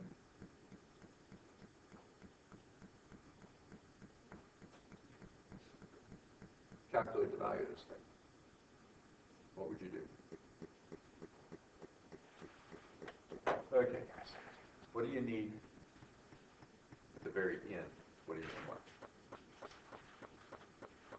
At the very end, to get your estimated market value of the stock, what do you need? Cash flow. Two things. Estimated cash flow. And what else? WACC. That's the first thing I want to do. When I take my estimated cash flows and I divide it by WACC, what do I have? My own estimate of the market value of what? Assets. Cash flows come from all the assets, you guys, using all your assets. WACC is what you have to earn on all the assets. Got it? Subtract what? When you talk to you, talk to Steve. Right, sense? Estimated market value of assets minus what? Liability. Yeah, estimated market value of liabilities.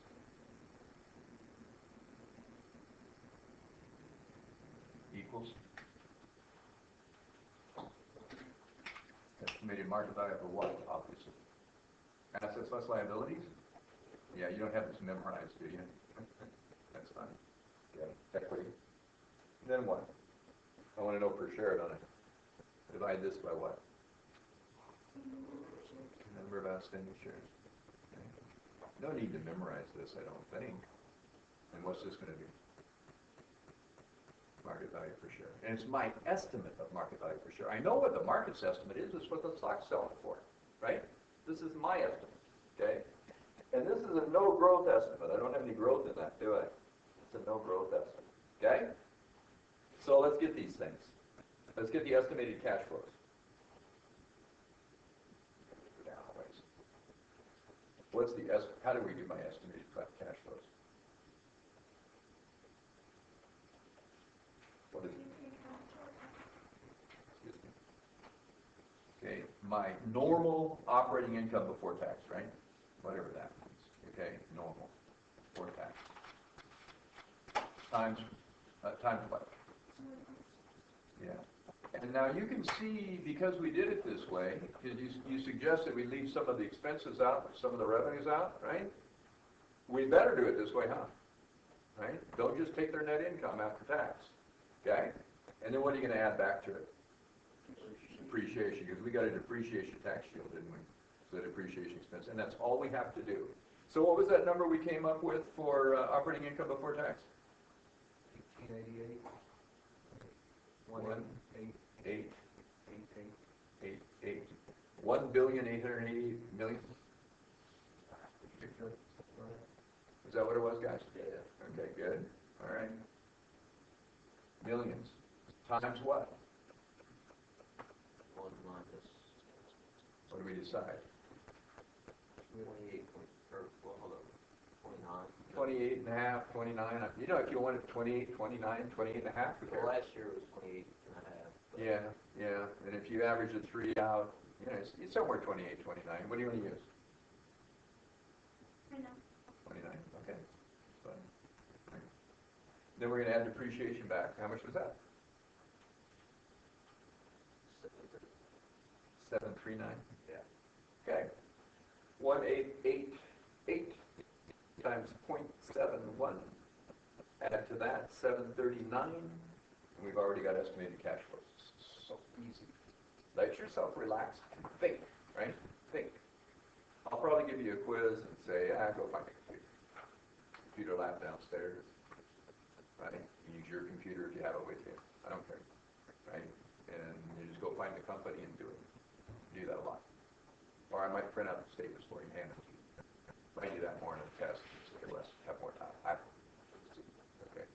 One way or the other. When you do the one at home, the final, I'll probably have to do a bill company. Why not? Do it at home.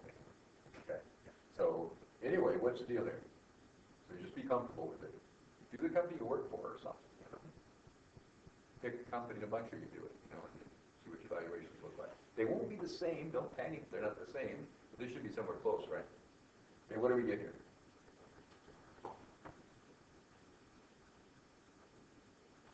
207.48. And a half, 0.4, 0.5. Well, you did. Okay. 2079.5, something like that. Okay. Where do we want to put that? Right there. Estimated cash flows. 20 what? 79. Okay. That's in millions. Okay. Now, if we had whack, we could keep going, couldn't we? Okay. So let's do whack. What do you want to do? That was estimated cash flows. What's whack? Okay. Weight of the debt. That's the cost of the debt. Plus weight of the equity times the cost of the equity. Did it? All there is to it. Okay. All right. Let's do the weights. You guys know this for sure. Only we do not want the book values. We want the what? Market values, of course. Okay, so don't just pick up the book values. But what do we do as a proxy for market value on liabilities? Book value. It's just the book value. Yeah. If you don't think that works, then don't use it, right? If the interest rates have changed dramatically, you have a bunch of bonds or something. Shoot on bonds, you can get their publicly traded, you go look them up, right? See exactly what they're worth, right? So your liabilities change in value too, right? As interest rates change. Okay. So what did we say the liabilities were? What did we look up? End of the year. How much was that? 6732. Okay. All we need is equity. We do the weights, huh? What's equity? Outstanding shares, right?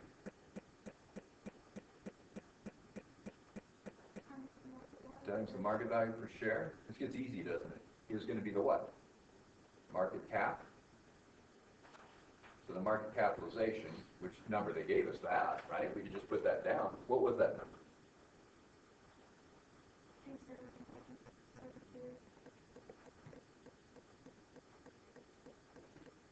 It's billions, so right? Okay, in millions. These are all millions. I think it's, one, Yeah, I think 31, it's 31, 7. 37, 1? 31. 31.72. Oh, 31.7. I apologize. Or you apologize if you said it wrong. Okay. Whatever. I said it wrong. All right. Then 31,720. You guys, what's the market price right now? 7356. 7. 7356. Boy, these are ready for splits. To get big. I get much over 100 split. Okay, and outstanding shares? 431. Okay, take 431 times 7356, you get 31,720. Just to make sure we did it this right. Because we're going to use that 431 million shares later. Did that come out about there? Okay. We're good. So to add the two together, assets and liabilities, or the liabilities and equity added together is the assets in my world. How much is that? 38454. You know, it's funny when you're in principles, it's kind of annoying that assets equal liabilities plus equity, and the further along you go, the happier you are about that. Hope they never take that away from us. Right? We don't have very much that stays in one spot, guys, but at least that does. This is 100% of itself, so what are the rest of them? 6732 divided by 38,654, what do we get for debt? 17 and a half. That must mean that this one is 82 and a half. Is that right? 31720 divided by 38,754 or 454. 17 and a half, 82 and a half are our weights, aren't they? Pretty good. Okay. That is right, isn't it? Yeah.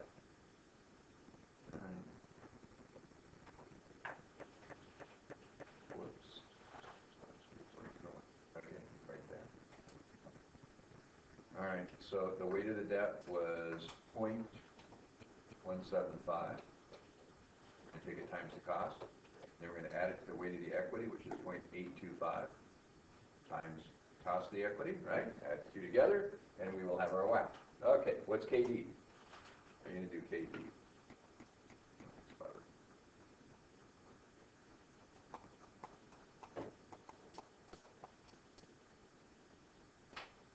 How are we gonna do KD? Cost of the debt is what? Straight times 1 minus X. Because of course the government picks up part of the interest, that's all that's going on there. Let's remember that, is it? Okay, what was the tax rate? We already used it, didn't we? What was the tax rate we used? 29. We used 29%, didn't we? Yeah. Okay, and what's the interest gonna be? Maybe take the interest expense. It's one way you could do it. You could also look up the company's bond rating and what their interest rate would be for that. I think that's good if you're expanding the company or starting a new company for new borrowing. But if it's for the average for the company, I don't like it very well. You can look at the notes of the financial statements to sort of get an average of what the debt, what the interest rates are. But then you're only using interest-bearing debt, right? Okay, everybody got the idea? Because they're not going to have any interest rates on the non-interest-bearing debt, accounts payable, accrued liabilities. Okay, anyway, and I want the average debt here. So what was the interest that we looked up? Wasn't very much, was it? They had 100 and some million? 130. 130 million. What was their average debt? Add the beginning to the ending. The ending is 6732. What was the beginning? 6427. Add the two together, divide by 2. Where are we about? 6,600 or something? It's 579. 6580 maybe. Divide that into 130, and what do you get for an interest rate?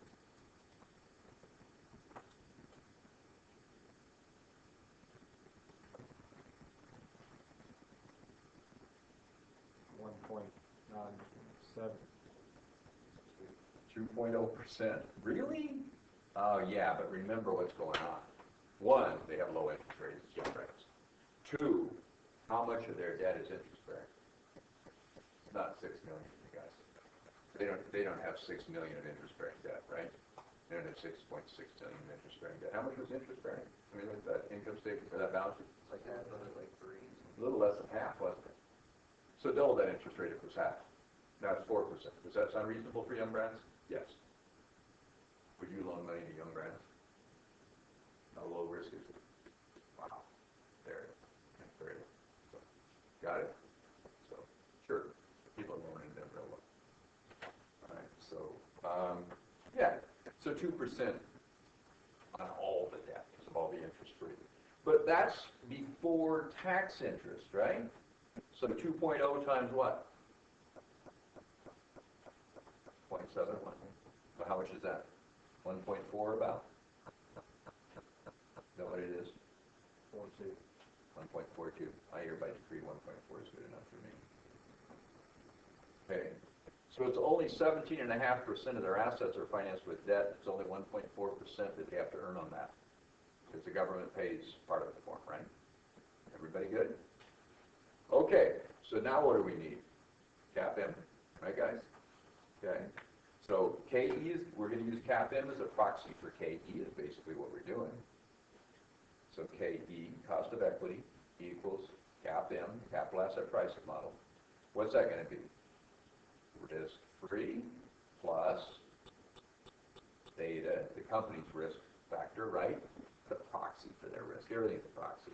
It's the covariation of their returns relative to the market as a whole. We standardize the market as 1.0, and then we look at the covariance of the market. That's what this is. Okay? The company's beta times what? The risk premium, right? And what's the risk premium composed of, you guys? Return on the market minus risk-free, right? This thing we just did up here, huh? Okay? So, what's risk-free? 2.85%.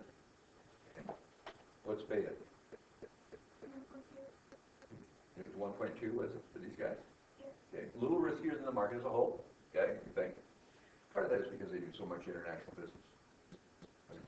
I bet you get more variation in returns. Okay, that's my guess. Okay, what kind of risk premium you want to use? They use their judgment here. What do you want to use? 7. We got a 7. We have a 6 over here, I know. Right? You were at 7, weren't you? 7. I'm a 7. Any 8s? Real optimist? Any 5s? What are we saying that the return on the market must be? Let's use 7 this time. We used 6 before, didn't we? On the other one. Let's use 7%. Okay? And if I'm using 7% here, what am I saying the return on the market must be? What am I expecting? If you think the risk, whoops, wrong way. Anybody notice I put it in the wrong place? I hope. If I think the risk premium is 7%, if the risk-free is 2.85%, what must the return on the market be? It's got to be 7% more than that. Yeah, good. 9.85%. Everybody getting it? Just common sense? Yeah. So do you think the market's going to earn about 10%? I do. Yeah, as long as the risk-free stays about 3%, I think, 10 for the market's reasonable. What if the risk-free goes up to 5? The market better go up to 12, right? I still want 7, don't you? Or 8 or something. 6, 7, 8. Okay. By the way, is every year 7%? Of course not. Some years are nothing, negative. Some years are far more. Okay. All right. So what you got is 2.85 plus 1.2 times 7%, don't you? What did that come up to?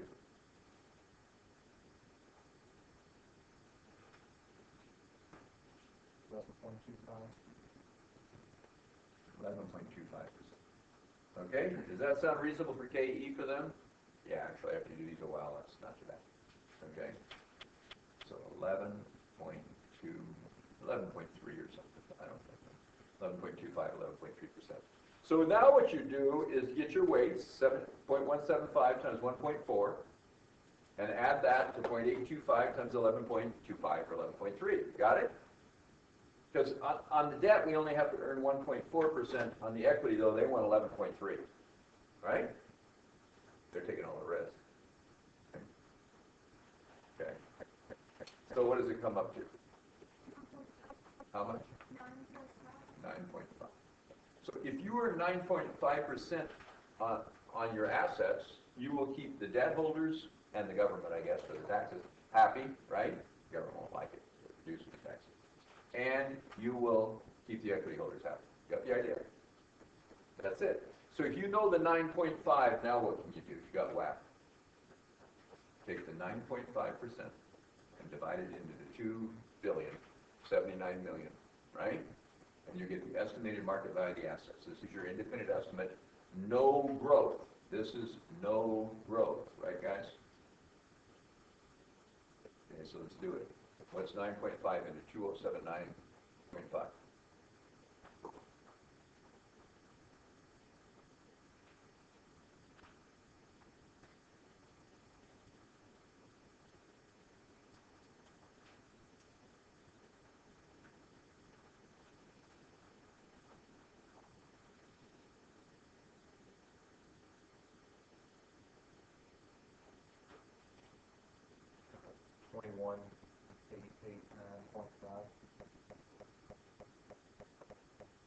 Million. Is that it? Okay. Makes sense. 10%. What were the estimated liabilities? You had them, right? Our liabilities are 6,732. Right, guys? Use the same ones. Pretty easy when you get to this point. What does that give me for my equity? 21,889.5 less 6,732. We could have gotten rid of one of the decimal places, but now 59 here. What's that going to be? 15 something. 157, 47, 50. 147.50. 157, and you can do half. Oh. Okay, those are all Number of shares, we already knew it, didn't we? We used that to get our weights. Shares are 431 million, there it is, right guys? Just keeping it straight. Okay, that's the outstanding shares. So what does that give you for a value?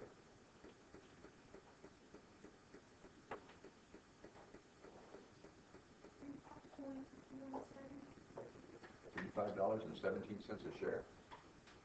Wow. That's my estimate of the market value. What was the market's estimate? Slightly double. Yeah, over double. 73.56. Must there be a little bit of growth in this anticipated? What do you think? Absolutely. Okay. So Yum Brands is doing a good job expanding worldwide. That's true. So even with the China stuff going on? Interesting, huh? And we were, like at the summit, we were at like 93, 94. And I had that big billionaire investor saying he was going to dump money in. Yeah. And then Went way up, and then they got some bad news. It came back down. everyone said they were overvalued. Yeah. So yeah, too much good news can do you in. You know, you see fluctuations that are not logical, not rational. That's what's kind of nice about this. You can value it out. Like, geez, it's selling for a lot more. I know, I was short. Okay. All right. So let's do with growth. Let's say we want to know the implied growth. Let's try that. What's implied growth mean? Implied growth. What do you think it is? What would you do? Take the 2079.5 million and divide it by what? Yeah, so 9.5% minus growth, right? Must equal what? What the market thinks they're worth, right? Well, the market thinks what? What was the price for the market? 73.50 or something, was that what it was? 56 per share. And then they take that times the 431 million shares. Well, that's what we did to get the market cap, of course. What was the market cap? 73.56 times 431 was the market cap, right? How much was that?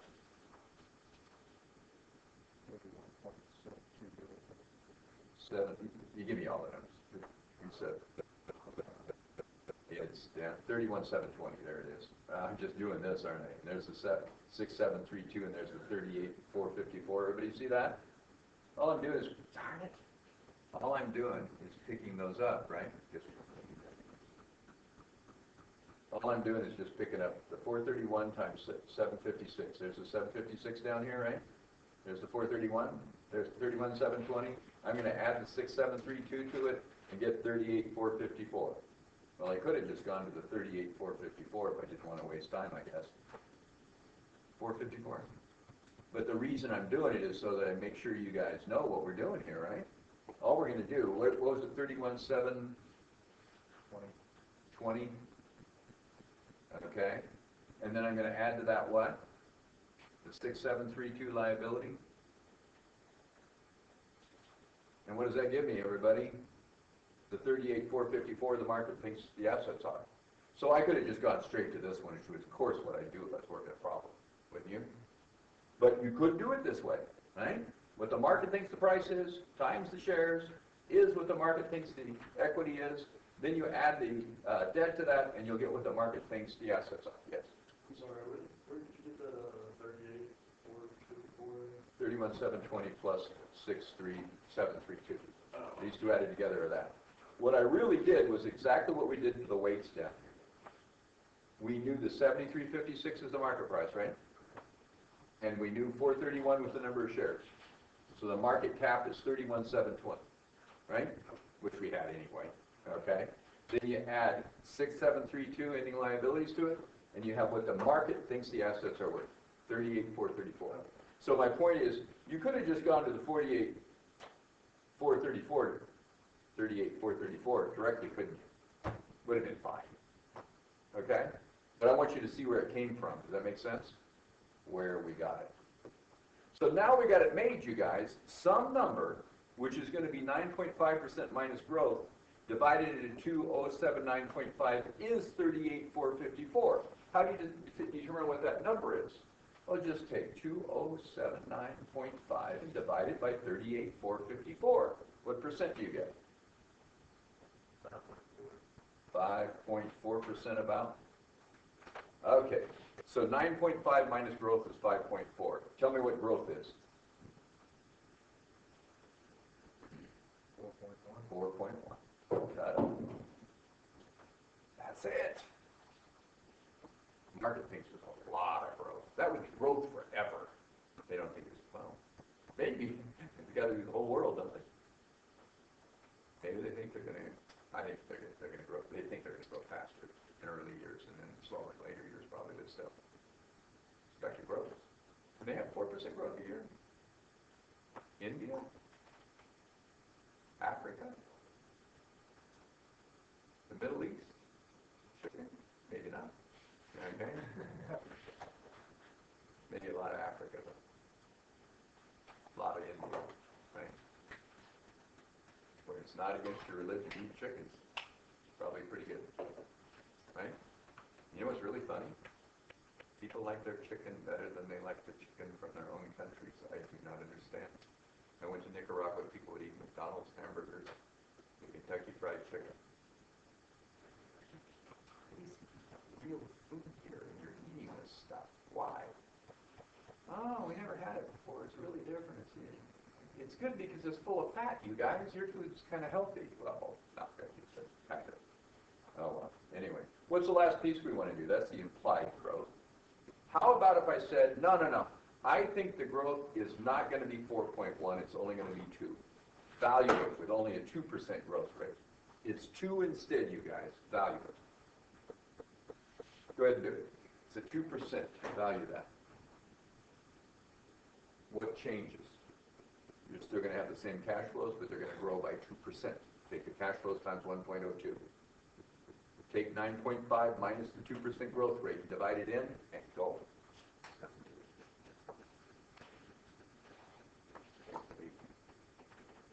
So easy.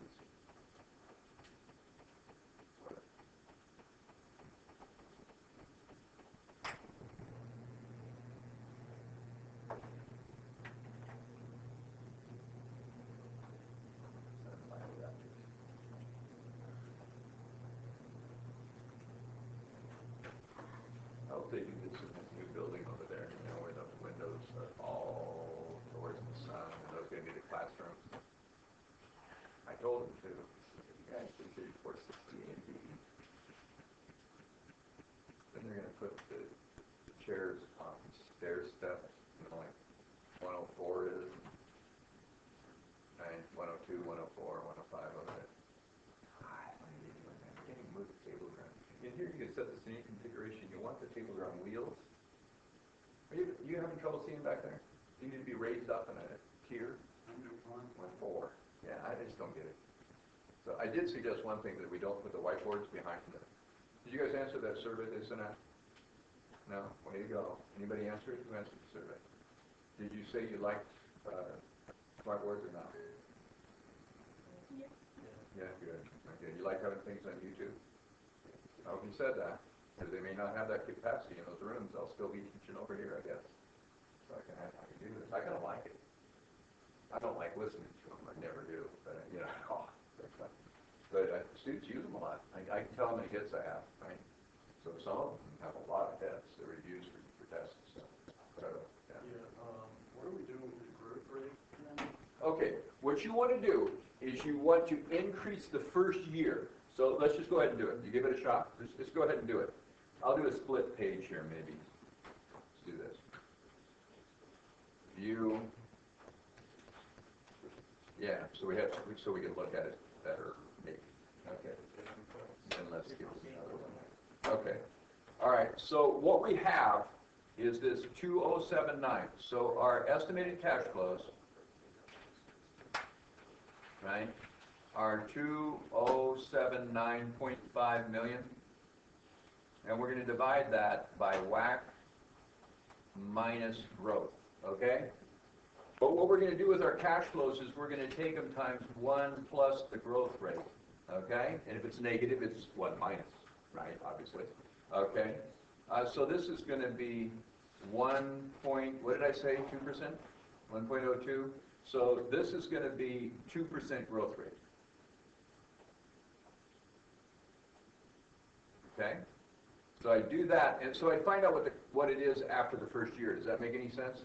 Okay, in the first year. So it's a little more accurate. Okay, and then this one is going to be my WAC, which was, what was my WAC? 9.5? There it is. 9.5%. And I'm going to get 2% from growth. So back to what you were asking earlier, right? You know, I'm getting 2% from growth, so I only have to earn 7.5. Kind of way to look at it, intuitively. Okay, so that's going to be 7.5 divided into whatever this is. What's 2079.5 times 1.02? What's it going to grow to in the first year, in other words? 21. 2121, about million. Divide that by 7.5. Got it? How much is that? 881. What did I just estimate? At 2% growth rate. That's it. Estimated market value of the assets. That's it. You get, so this is just automatic for you guys. What do I want to subtract from that? Estimated market value of the liabilities, right? How much were they? They wouldn't change. 6732, right? Ah. So you see what we were doing? You see what I wanted to increase it by the growth rate, and then I want to subtract the growth rate from WAC. Got it? Makes sense, doesn't it, too? Yeah. It makes sense and know what to do. Okay, cool. All right. So what's 6732 away from 28281? 21542. That's the estimated market value of what? This is the liabilities. What's that? Equity. You got it. Estimated market value of the equity. Okay. So now what do you want to do? Divide it by what? You got it. How many was that? 431 million? 431 million, right, guys? What do we get? Estimated market value per share. Wow. You can do it for any percentage growth rate, right? So we're sitting in a meeting. We figure out, geez, it's only 35.17 with no growth. They think that it's worth double that amount. Oh, what's the implied growth? I don't believe 4%. Maybe 2. You can calculate what the stock value should be. It's like that. Okay? Imagine for small companies doing this. There are ways to get, you have to estimate betas and stuff like that. But you can do it for small companies too. What should it be worth? What do we think the growth is really going to be, right? What's realistic? What is that per share value? I bet it's somewhere in between 73, 56, and 35.17. What is it? 50. Around 50 bucks? Okay. Ta-da. You guys good? No, but you will be. We're doing the quiz next time? Monday. Guess I better come up with something. This is an easy quiz to write. Go to whatever company can do it. Yeah. Now, I try to look at the companies to make sure they're not too big a mess. But sometimes I screw it up. And if I do, it'll be even more challenging for you. I'd never do it on purpose, though. See you guys.